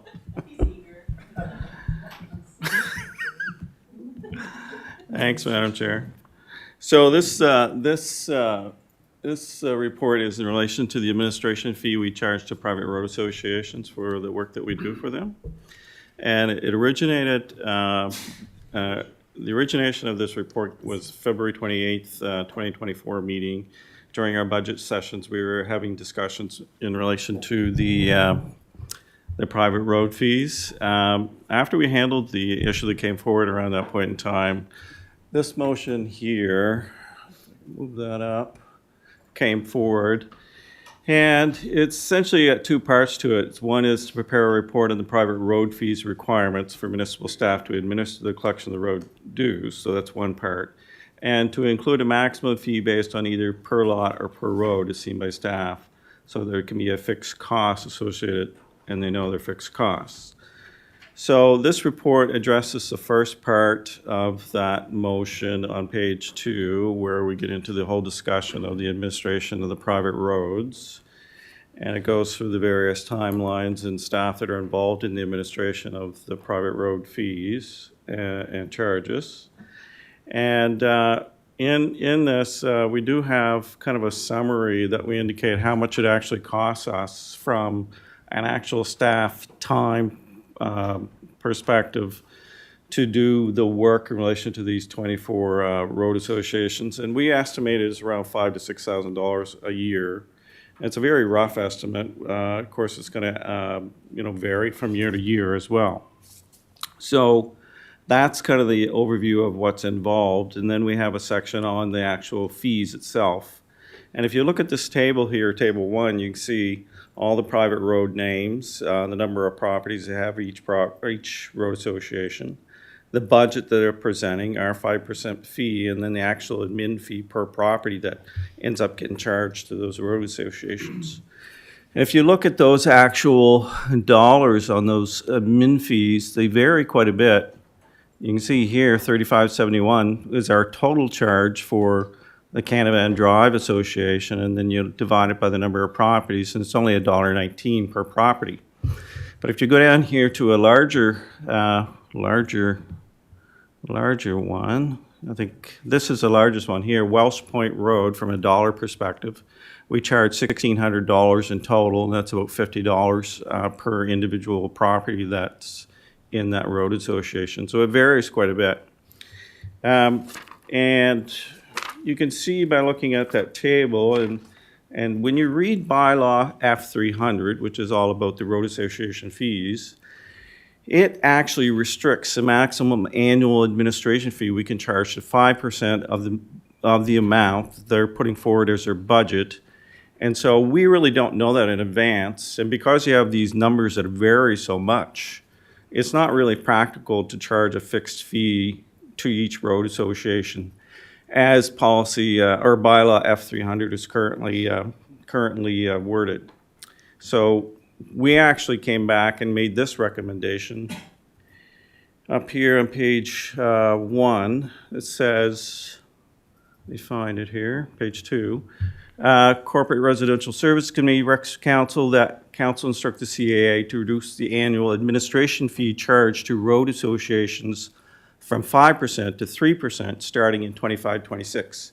So if council is agreeable to doing that, that's going to get that actual fee down to somewhere close to what we actually spend from a staff time perspective, to $5,000 to $6,000. It's an estimate, but it does provide them some relief from that perspective for the 25-26 year. But we also mentioned in the alternative section down here at the very back or bottom of the report, and we say that if council would like to go with a fixed fee scenario, we could alter bylaw F300 and say that the fee that we're going to charge is going to be dictated in council's fee policy, because we have a separate fee policy that we recently redid. And then in the fee policy, we would just specify how we're going to do it on a fixed fee basis for each road association. And when you look at that table, it seems to me, you see there's 754 properties currently of the 24 road associations. And from an overall dollar perspective, that I think, at least from my perspective, that we should be trying to recover should be somewhere as close to what we're estimating is the actual cost. So if we were to use a factor of, say, $10 per unit for each property that's in these road associations, it would get us close to it. So the idea would be that if council wants to go ahead and change bylaw F300, that's kind of what we would end up doing, and this would be the motion that council would recommend to council if they want to go that far or go that route. Want to mention, though, that if you go that route, as you can see from this table, it varies widely right now, the way it's been charged for many years now on this 5% admin fee per property. $119 per property here, as I was saying earlier. One of them is $50, this one here, Welsh Point Road. So if we were to go to what I'm saying, if we were to go and change things to a fixed price per road association of some sort, the most reasonable in my mind would be to go per property in that road association. And the dollar amount that I'm thinking would be about $10. But at the moment, this report is not recommending it. It's simply saying that reduce the annual administration fee to road association from 5% to 3% starting the 25-26 year. And that would give them some relief for this year. And they still, a lot of the road associates still would have to finish their budget soon, and they could take advantage of that. And then if council wants to go further and fix it in future years to a fixed methodology, this would be the recommendation they would go with. And that's my report, Madam Chair. Okay, thank you for that. First to speak is Councillor Musa. Thank you, Madam Chair. Wow, for 8 years I've been trying to eliminate this fee, but seeing it reduced to 3% is much more beneficial for everybody. Like, I don't want the municipality to be losing money with admitting those roads.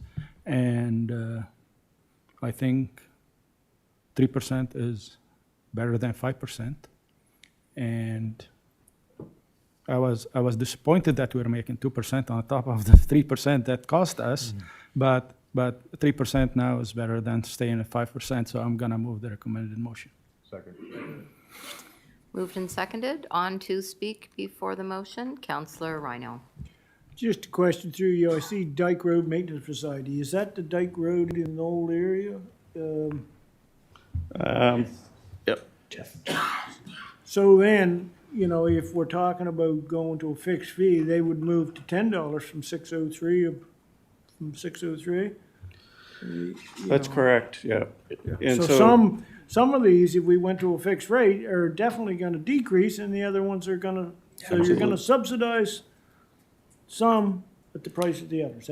That's basically why I feel going to a fixed fee. If I could respond to that, Madam Chair. Sure. Absolutely, you look at these rates, some are gonna go up from where they're paying, and some are gonna go down, absolutely. If you're changing the rate structure, it's definitely gonna be that scenario.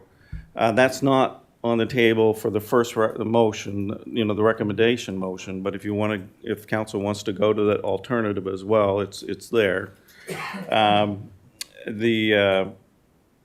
Yeah, so I just want to agree with you. When you use the word subsidized, and when I kind of look at the workflow that happens within finance and the planning department, I think in my own mind that the fixed fee is probably more reflective of the actual work that goes into it, because, when you think about the actual work goes into it, it's not that much different from one property to the other. At least that's in my perspective, but. Well, from my perspective as a counselor of the area, I gotta look out for my residents, so that I would be going from a $6.03 fee per household to a 10. Guess where I'm going? It's no surprise. Yeah. Thank you. Thank you, Counselor. Next to speak is Deputy Warden McPhee. Thank you, Madam Chair. Yes, I like the idea that we get down to the 3% rather than 5%. We shouldn't be making money on it.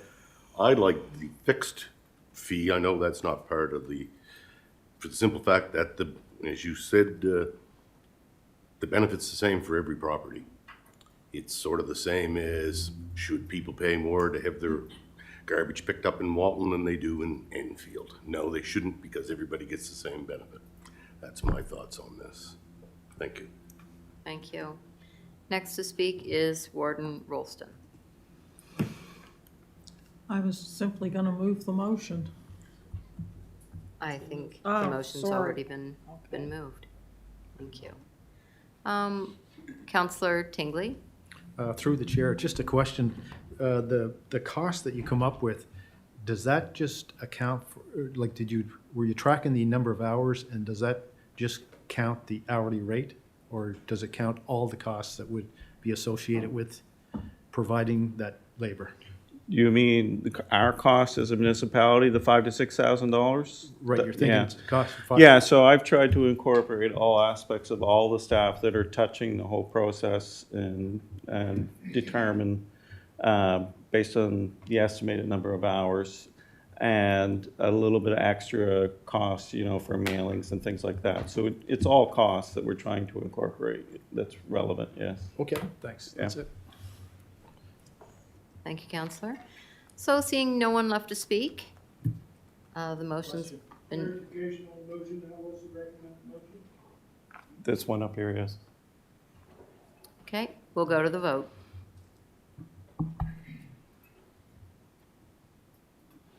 And the vote has passed unanimously. Next item on the agenda is item 14, Strategic Plan Report with the CAO.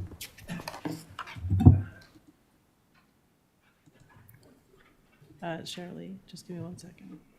Oh, no, I'm good. I'm good.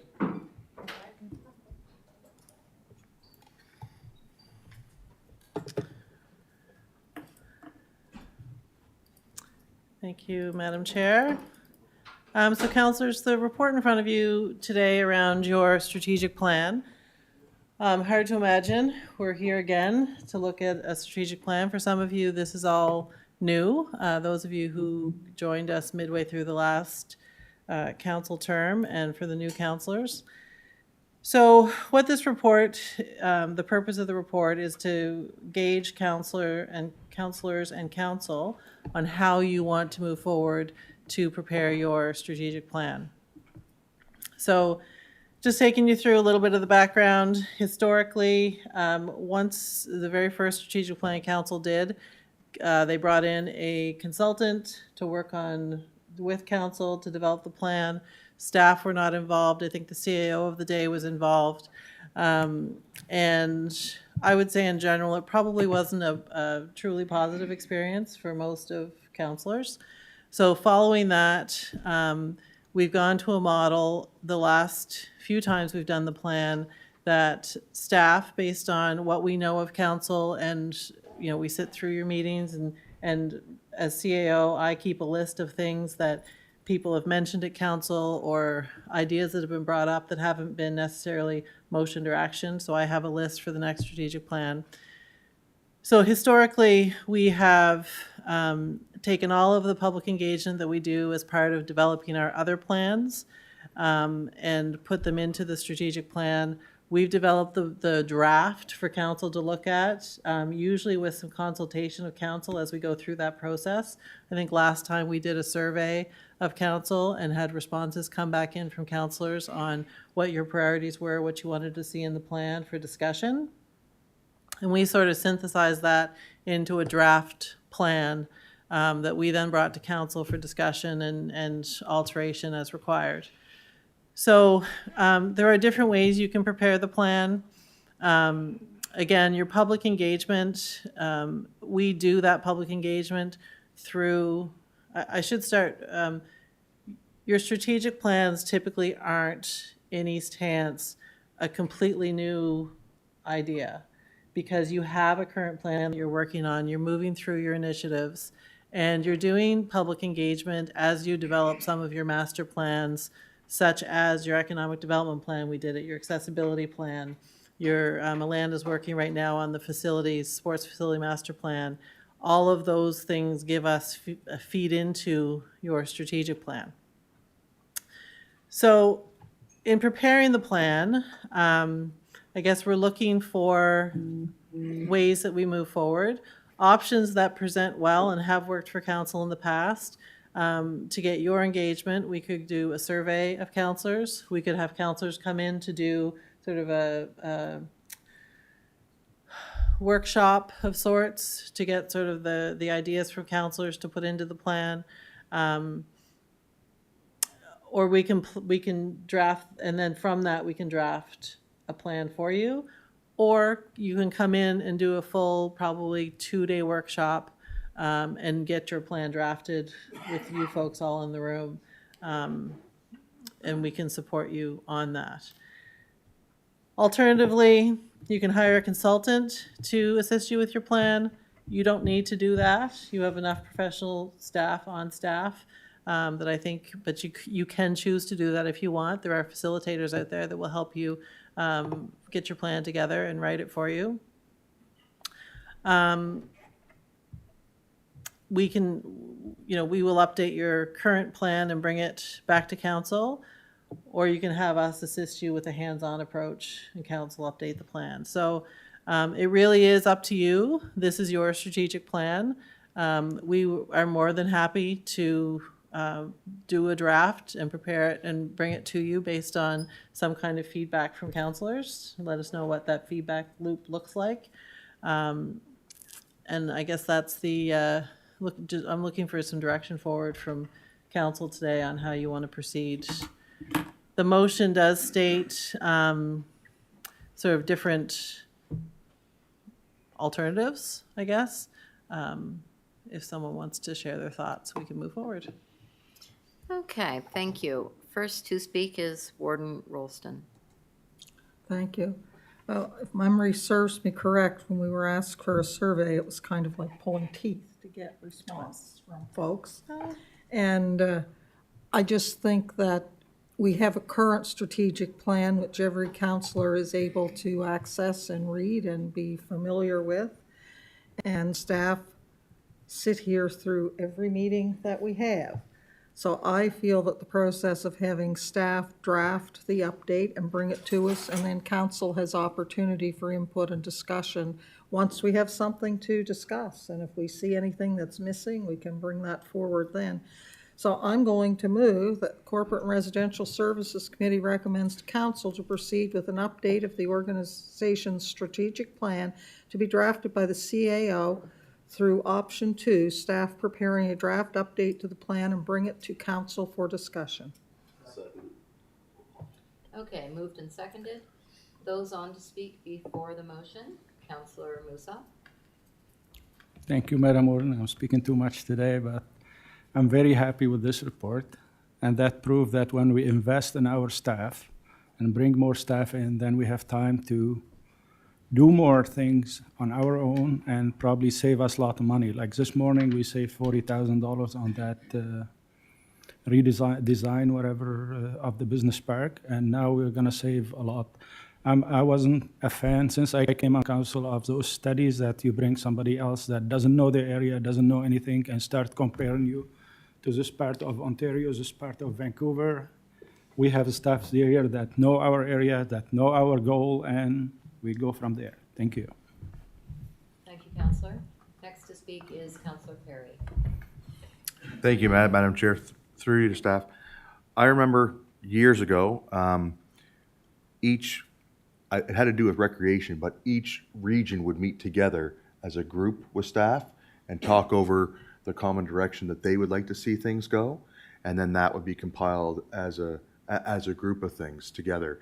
And I don't know if my fellow councilors agree, but I think that process of whether it's the rurals together, the corridor together, the Uniacs together, and talking through those things so all of that can be encompassed into that staff report rather than just what happens here would be beneficial. I see the CAO's light came on. Through you, Madam Chair, I think the exercise you're referring to, we did a 10-year capital plan, and we talked about gas tax primarily, and your gas tax resources in your area. So we did do, that was focused mainly around capital.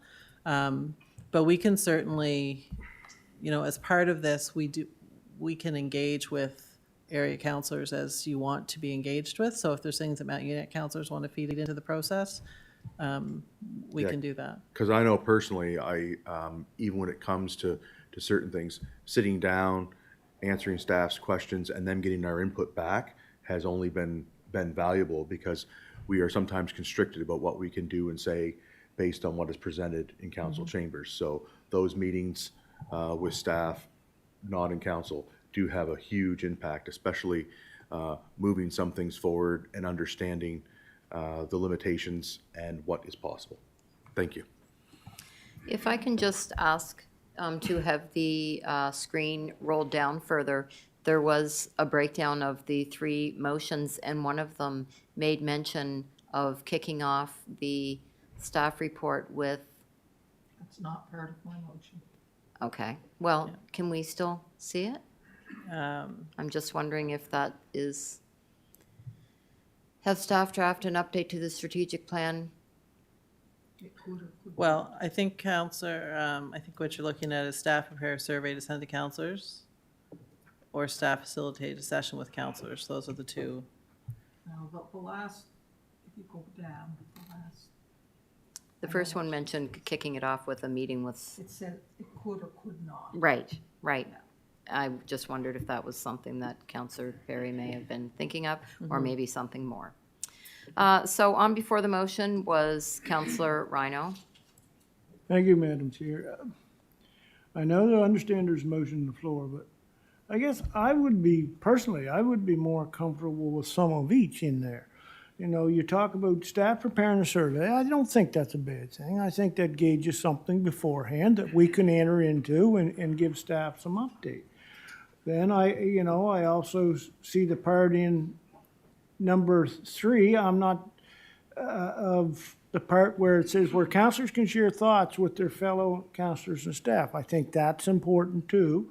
And to go along with number 2, then draft an update which could come back to council. I'm afraid if we pigeonhole ourselves into number 2, that we could be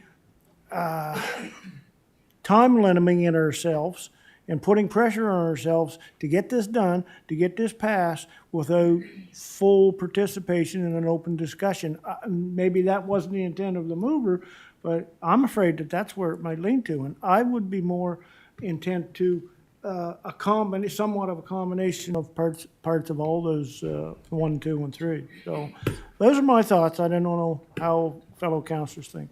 Thank you. Thank you, Councillor. Next to speak is Warden Rolston. Thank you. Well, it was certainly not my intention to limit anyone's interaction with the CAO around the strategic plan. I guess I assumed that any council who had thoughts or input to offer would contact the CAO and provide the CAO with that information.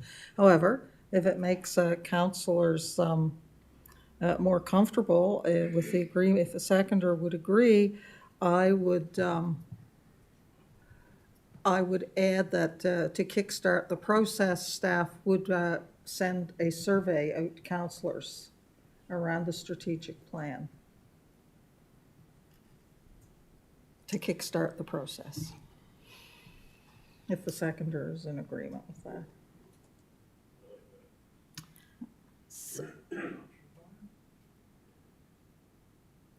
Well, it's a hybrid of option 1 and option 2. Staff would send us a survey, we'd get back to them. Well, I guess it would be option 1 almost, yeah. Councillor Rhino.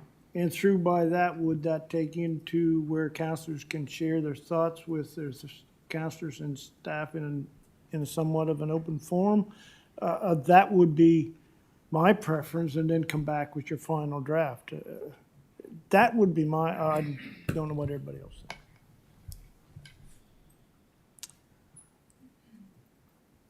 That's not my motion. My motion would be a hybrid 2, or if you even want to, number 1. Send the survey, get the draft plan, and then we would have discussion on it. Well, I can't imagine you and I agreeing on everything, so anyway, that's just my thoughts. If I can just speak, if you want to. Okay. Councilors, if we did what the motion on the floor is to do, and you saw the draft plan, and it would be very draft, then you could come together to have a workshop on that draft and add or delete as you see fit, if that was the next direction. There is no rush to get this done. We have a good solid plan now that we continue to work on. Typically, we get this done, May, June of the year following an election, because we do put a lot of work into it, and it goes through various iterations between council and staff, because we also have an engagement with staff to make sure that we're representing all of the functions across the municipality as well. So if you get the initial draft and then want to use that as your discussion point, we can then take that next step. Okay, so we've got the original motion on the floor then, and seconded.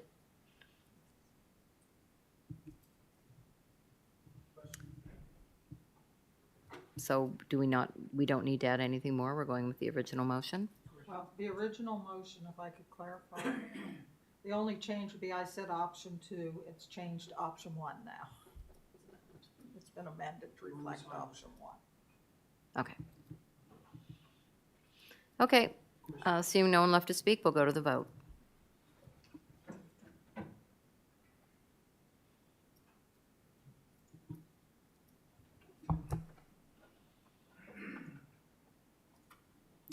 And the motion has passed with a vote of 10-1, with Deputy Warden McPhee voting nay.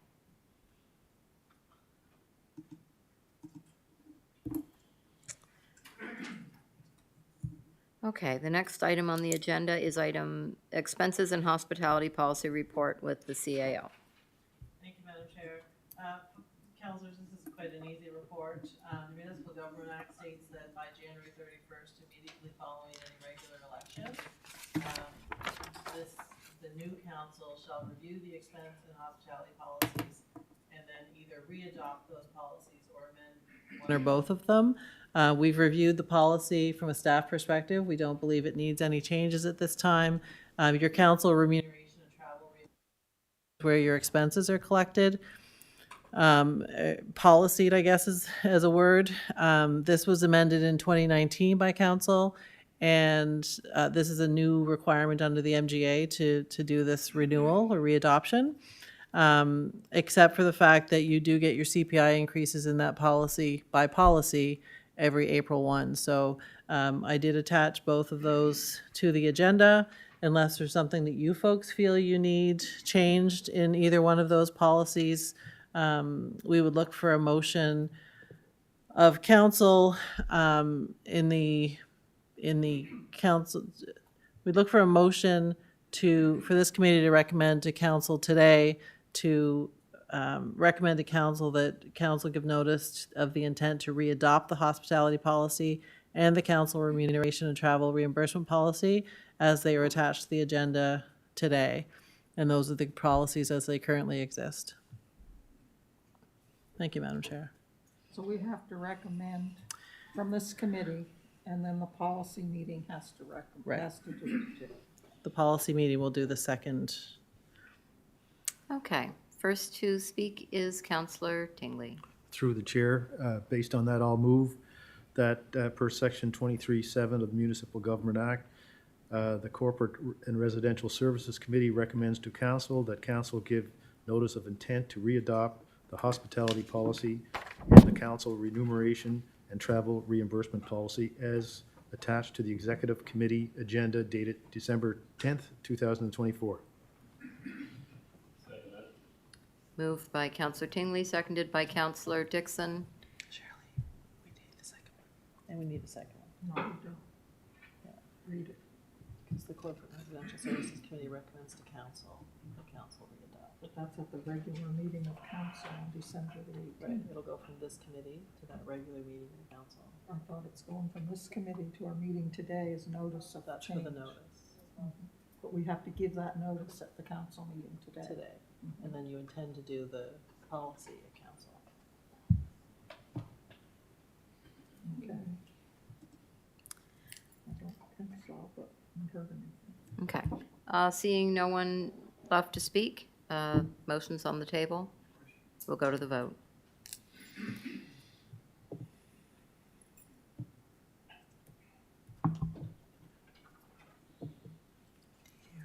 The motion has passed unanimously. We've got a second motion. But it's exactly the same motion. It makes no sense to me. Give notice. This motion is from this committee to council to recommend that council readopt the policy. Which is what first one did. This one gives notice of the intent to readopt the policy. Okay.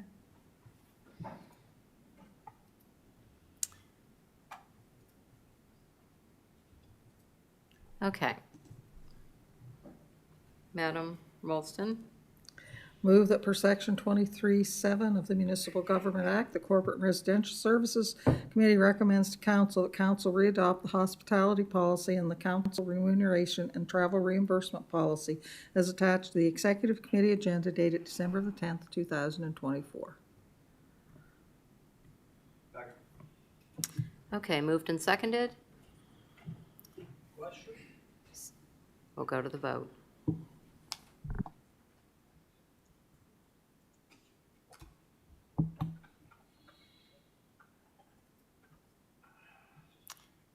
We've got two people. Thank you. The vote, it's passed unanimously. Okay, and that's it for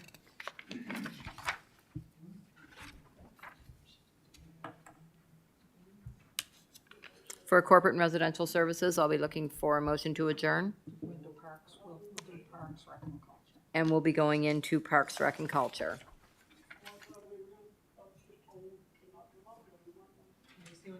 We were watching the time, we think we might have time. So, motion to, am I going out of one into another? Motion to adjourn? Moved and seconded, all those in favor? We are adjourned.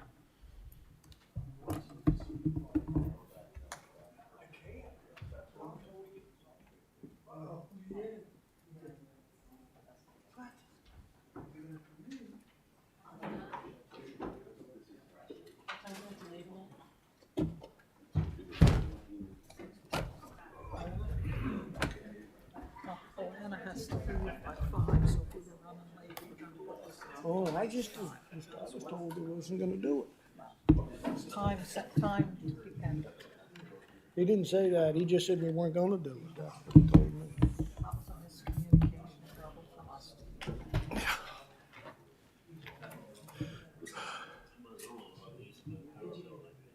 Call to order, Parks, Recreation, and Culture Committee.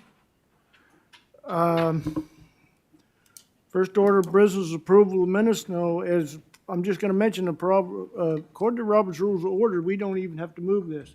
It's only a change in the minutes that need to be, if there's no change, I can approve them or whatever. But we'll follow the procedure we have been using until we decide to choose another one. So, what do you want to do with the minutes?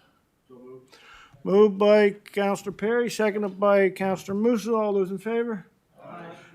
Motion carried. Next order of business would be to go in camera for a legal and land issue. Second. Moved and seconded. All those in favor? Aye. Contrary of mine? Motion's carried.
Okay, we're being back in regular executive committee, Parks, Recreation, and Culture. I must report we was in camera to discuss a legal and land issue where direction was given to staff.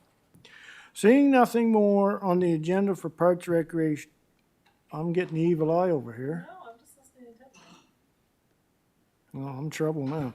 Anyway, hearing nothing, seeing nothing left and nothing to discuss with regard, I'll entertain a motion to adjourn the executive committee to enter into regular council meeting. So moved. Moved by Councillor Perry, seconded by Councillor Mitchell. All those in favor? Contrary of mine, it's been a pleasure.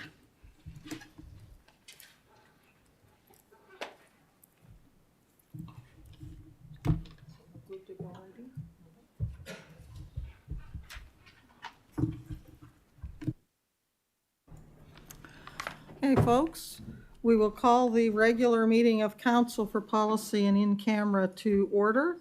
The first item of business is the Corporate and Residential Services Report. Councillor Garden Cole.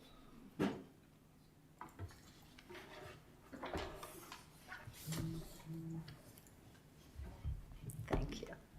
The committee held its regular meeting on December 10th, 2024, and the following motion is coming forward as a result of that meeting. First item, expenses and hospitality policy regarding adoption. The Municipal Government Act states that by January 31st, immediately following a regular election held under the Municipal Elections Act, council shall review the expense and hospitality policies and, following a motion by council, either re-adopt the policies or amend one or both and adopt as amended. Per Section 237 of the Municipal Government Act, the Corporate and Residential Services Committee recommends to Council that Council give notice of intent to re-adopt the hospitality policy and the Council remuneration and travel reimbursement policy as attached to the Executive Committee agenda dated December 10th, 2024. As Chair of the Committee, I so move. Seconded by Councillor Mitchell. Is there any discussion on the motion? Seeing none, we'll go to the vote.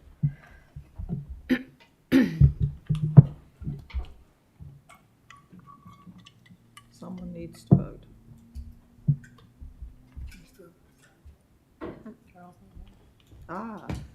No.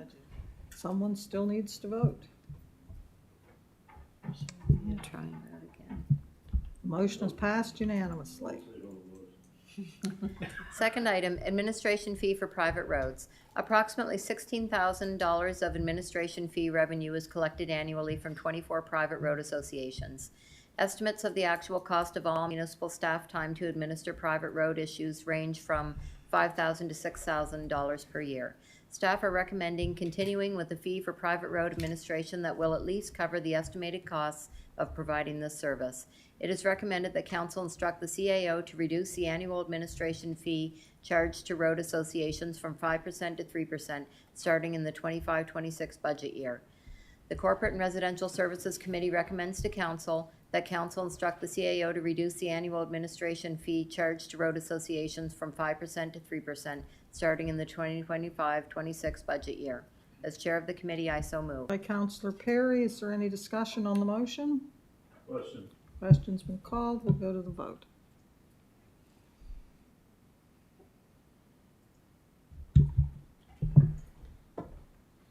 Motion is passed unanimously. As Chair of the Committee, I move the adoption of this report. Seconded by Councillor Musa. All those in favor? Aye. Contrary? Motion is carried. Next item is the Shubenacadie parking lot design and cenotaph move update. And we will go over to Logan for that report. I don't know. Oh, okay, we'll go to Jesse for that report. Thank you, Madam Warden. So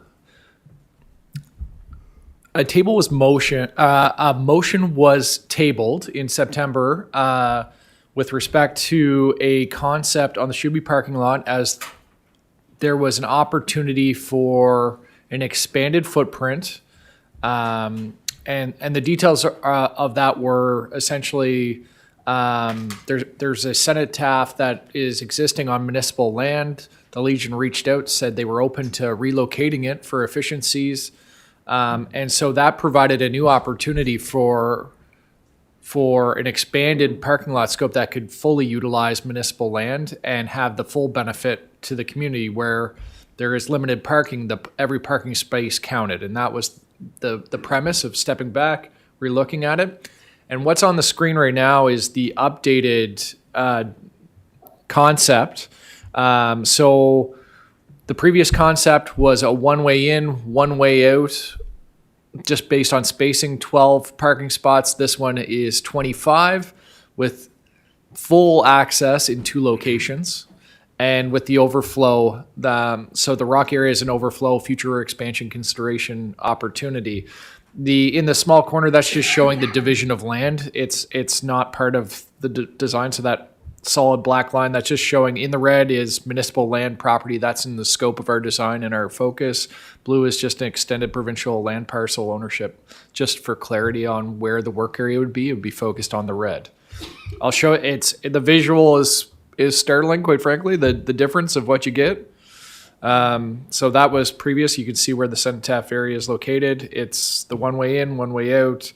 Short confined, subtle, but still a benefit to the community because it still establishes something. The opportunity that now presents itself is the expanded layout as such. Now going to the report, the financials, the approved design budget was $50,000. The updated total expected cost is in the range of $492,000. Staff are saying for simplicity, let's call that $500,000. So that requires an additional $450,000 to proceed with a full construction, and it would be funded through half through dialogue with finance. And to do that, we would require the 2 things. We're looking for the tabled motion, which staff are recommending that the motion that was tabled be lifted and defeated. And that would enable for this more detailed motion that specifies based on this updated design that you've now seen to proceed. And so it's a 2-step recommendation. One is to lift the table and then vote against the motion that was put on the floor, and then to come back if that is the will of council. And I'll open up to the floor for discussion. Councillor Mitchell. Yes, thank you, Madam Chair. Just through you to staff, is there a plan in the future to put a crosswalk across to the sidewalk from that parking lot, especially near the handicap parking? Through you, Madam Warden, it's an opportunity for discussion, but it's something that we've struggled in the past with the province on dialogue with that. There is a crosswalk just not that far from just down the street. So it is close and it is accommodating, and I think there might be opportunity for discussion to optimize locations in the future, but it's not going to be part of this project. I think that's going to be more organic in the future with discussions with Public Works. Okay, thanks. Councillor Perry. I move that motion C-24-346 be lifted from the table. Moved and seconded. We have 2 people on to speak. This is not to this motion. No, that's correct. Okay. We will go to the vote. Okay, this is just to lift the motion from the floor. That's why I asked, were you speaking to the motion to lift the motion from the floor or to the entire?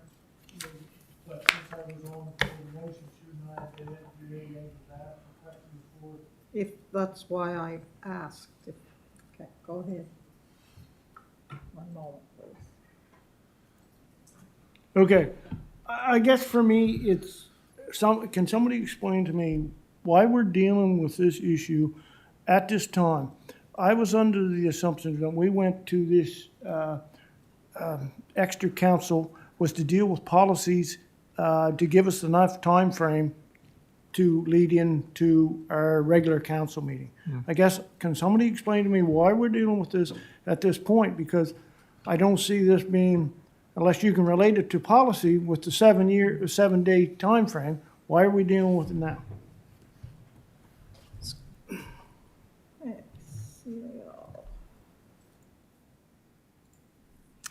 Through you, Madam Warden, I guess this is a committee day report and discussion, but the motion that had to be lifted was a council tabled motion. So we put it on the council version of today instead of the committee version of today. But I guess my point is, should not that have been lifted at a regular council meeting and not at the policy? Because this is why this was created, to deal with policies, to give us enough Had time. we done that, Counselor, we would not have been able to have the discussion on it prior to council day, which causes discomfort at times. Right. I don't know, it just doesn't seem to sit right with me. Through you, Madam Warden, that's a fair point. It was just one or the other, either at committee or council. Well, how relevant is this to get this done right away? Could not have we lifted the motion next Wednesday night and defeated it, and then come back with at a further executive day? Is there a time frame that we have to meet? There is for funding, I believe. I'll let Jesse answer that. Through Madam Warden, the timeline is about enabling design this winter to enable construction next year to take advantage of HAF funding. So this project was listed as part of our submission to HAF, which is the Housing Accelerator Fund, which has to get completed within that fiscal year next year. So we needed that was the timeline, and to enable that, if we pushed the decision to January, we're not starting design potentially until February. We start pushing into the next fiscal, and we weren't confident that we could get it all done, and that was why. All right, and since I was on before the meeting, how does this fit in with the Housing Accelerator Fund?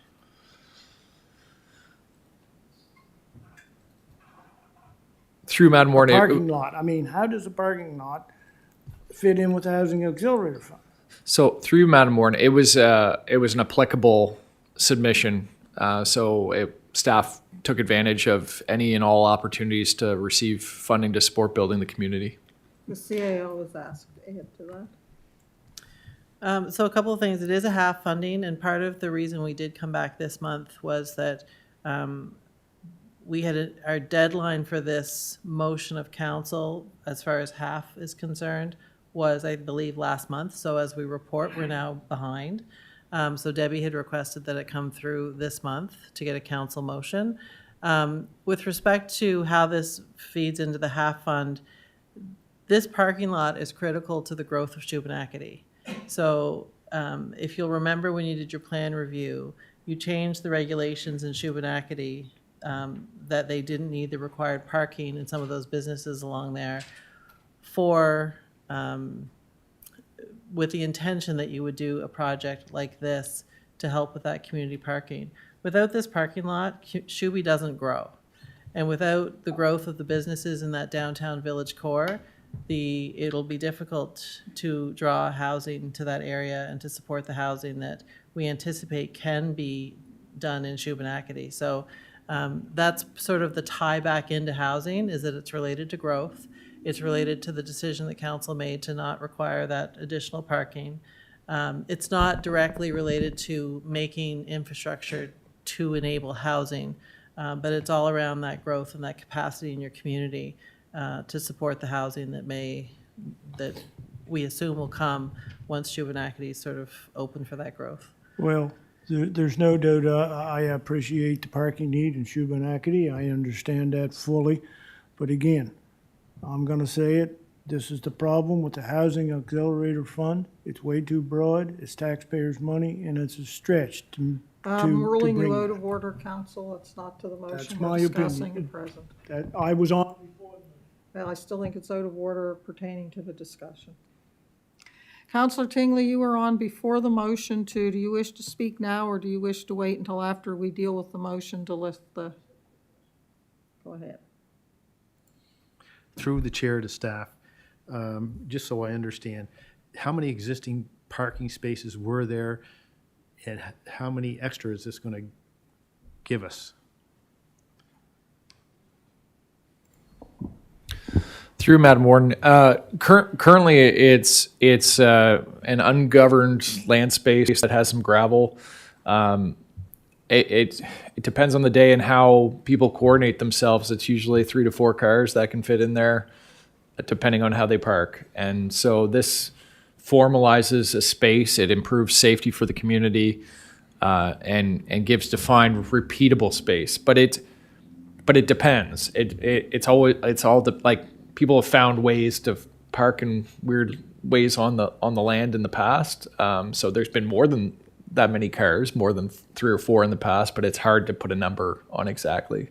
It's just a very organic space that people have used in the past. And just one more follow-up question. Is this going to make a huge difference for parking there? I know any parking space would be valuable, but is this number of parking spaces going to be adequate itself? Through Madam Warden, I think the more, the better, especially formalized. Like as was stated earlier, the street front is a historic street front in Shubenacadie where there isn't parking in the back, and it's one of those unique characteristics or unique kind of places in East Hants where we've got these old historic buildings with street fronts, a lot of opportunity there, but no formalized parking. So it's limited business interest on how do we leverage the site. People have struggled because they're trying to get clients to these locations and the clients feel awkward trying to get into those. So it's really going to spur that village core experience. Is it enough? Hopefully not, to be honest. We want to drive more people into that village core and put a strain on what we're trying to accomplish, because that would be success. Hopefully it's a start. Okay, that's good. Okay, the Director of Planning wants to weigh in here. Thank you, Madam Warden. I just wanted to add that we've actually talked to a number of people over the last few years that were looking at some of these buildings to change a use, and they actually weren't able to get a permit from us because they couldn't meet our parking requirements. So it's not just a nice to have. I think if that strip is to continue to develop, it's a must. Thanks. Councillor Musa, you were not on prior to the motion. Are you okay to wait until we deal with this motion? Okay, the motion on the floor is to lift the tabled motion. Any discussion on that? No, we're going to lift the motion. So we're voting to lift the motion right now, and then we'll vote on the motion. Question has been called. Motion is passed unanimously. Could we have the motion, I guess that it is that council approve the proposed site concept plan. That was the one that we had tabled previously. So, Councillor Musa, do you wish to speak to the tabled motion? Okay. Is there any discussion on the motion that's been lifted from the table? Question's been called.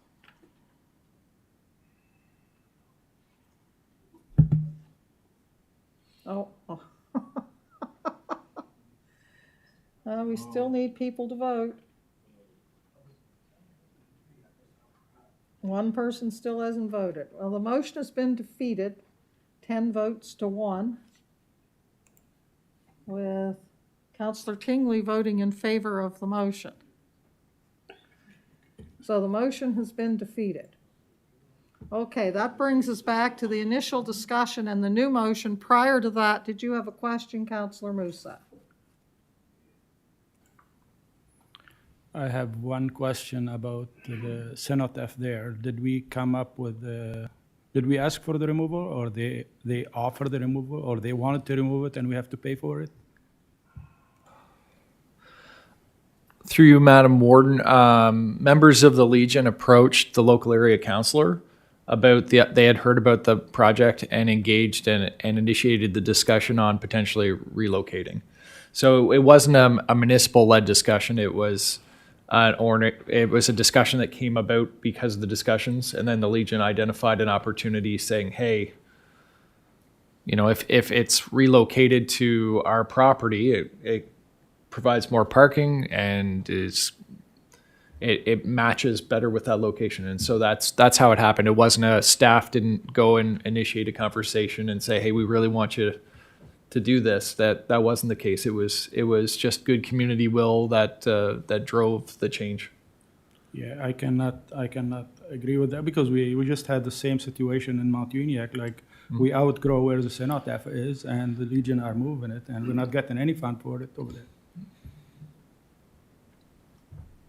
It's a community that's moving it, so if they want to move it to there, they should be bearing the expenses. Like, So was there a request from the Mount Uniac Legion for assistance in moving the cenotaph? we didn't know that there's funding like for that. Like that came like as a. But I have another question too. Like we're dealing with that HAF is like we're guaranteed the 6 million, but we are not. So what happened if we approve this and some area get funded and some other area get out of it before, like if they cancel it on us, the next government, what's going to happen there? So like we're getting it yearly for 4 years, right? So through Madam Warden, once we have projects underway, it's my understanding that they've signed on to an agreement to complete those projects. So, Yeah, they complete this one, but what about the one in Mount Union? Like we distribute those area and we start with half the fund for one area, one district. And how about the other ones that already approved, like we approved them on that fund, but next year if they cancel it, what's gonna happen to those projects to approve? Like we'll be given one area all the fund in first year and the other will be left out. So what's gonna happen there? I don't know. CAO? Sorry, I'm trying. Through you, Madam Warden, I don't think we have signed an agreement with the federal government, and they can cancel, now, and I will double check this before council, but they can cancel a program, but I don't believe they can cancel an agreement that's already been entered into. So they could cancel the HAF program and not award any funds, but once they've committed to funding, which we have a commitment of the first 4 years, the fifth one is if we don't meet our targets. We have an agreement to get funding for those 4 years plus one. Yeah. Okay. Now, we do not have a motion on the floor. Councilor Rhino, questions on the report? Go ahead. So the report, if this motion is moved, budget of 500,000, which includes 50,000 already in the 2024 operating budget. So would the other 450,000, this project be covered totally under the Housing Accelerator Fund, or would we be reaching out into some other funding pot to do this project?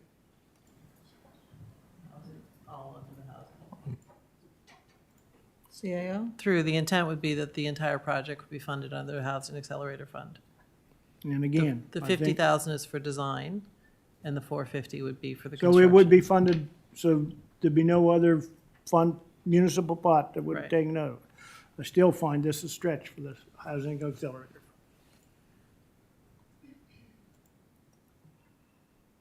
To the report, Deputy Warden. Question on the report? Your light is on. Yes, I just wanted to do a little clarification on. Go ahead. Thank you, Madam Warden. I just would like to clarify that this is an opportunity to move the cenotaph at the Legion's request. A lot of good reasons for it, but there's not special funding favoring Shubenacadie Cenotaph. It's just since we want to build a parking lot and they would prefer to have the cenotaph moved to in front of the Legion, it's a great opportunity to use this funding to do that. So it's a different situation completely from the Mount Uniac request or desire to move their cenotaph.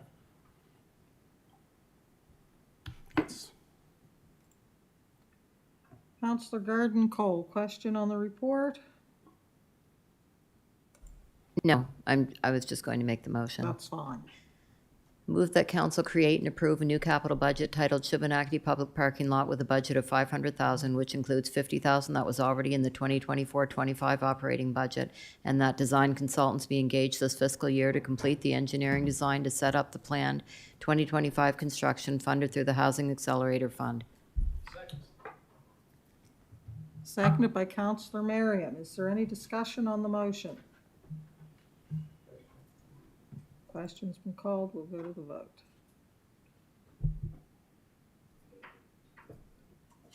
And the motion has passed unanimously. Next, we have an in-camera session to discuss the CAO's priorities. I have asked if it's necessary to do this today, and I've been told that it is. Well, this month. This month. So you could opt to do it council night. So she indicates it is not going to be a long report. Should we decide to get into further discussion, we could always leave the rest of it to later. Counselor Perry? What is the schedule for next week looking like? We don't have the agenda for next week, so we don't know how heavy it is. If it's a light schedule next week, maybe we can put it on next week, or We do have some hearings next week. we have 2 hearings next week. 2, Shirley? 2 hearings, okay. Well, the choice is to come back Thursday night as well, folks. All right, let's do a straw poll. How many prefer to stay tonight and finish it off? 1, 2, 3, 4, 5, 6, 7. That's a majority, so I guess we're here, folks. What time do you have to leave, Counselor? We were looking to leave at 5 o'clock. That was the time of the agenda. Okay, does that change anyone's What are our options? Then we can come Just back council Thursday night. night. and- council? We could come back Thursday night for another meeting, or we can do it council night. I would go for council night, given that. You want to take a straw poll on that? Well, I have Counselor Rhino waiting to speak. Thank you, Madam Warden. I do think it's important, if we're gonna do this, everyone be here. So if they, you know, if it was a 5 o'clock adjournment, tonight, these 2 counselors need to go. I think that now, knowing that there will be maybe an extra night or an extra hour given to that, then they know now that that will be on council night. You know, I just feel that everybody, if we're gonna sit through this, should be here and get the same report. So would you like to make a motion that we move this report to council night? I may have moved that this CAO's priority report be moved to next Wednesday's council meeting. Do we have a seconder? Second. Moved and seconded. Is there any discussion on the motion? Question. Question's been called.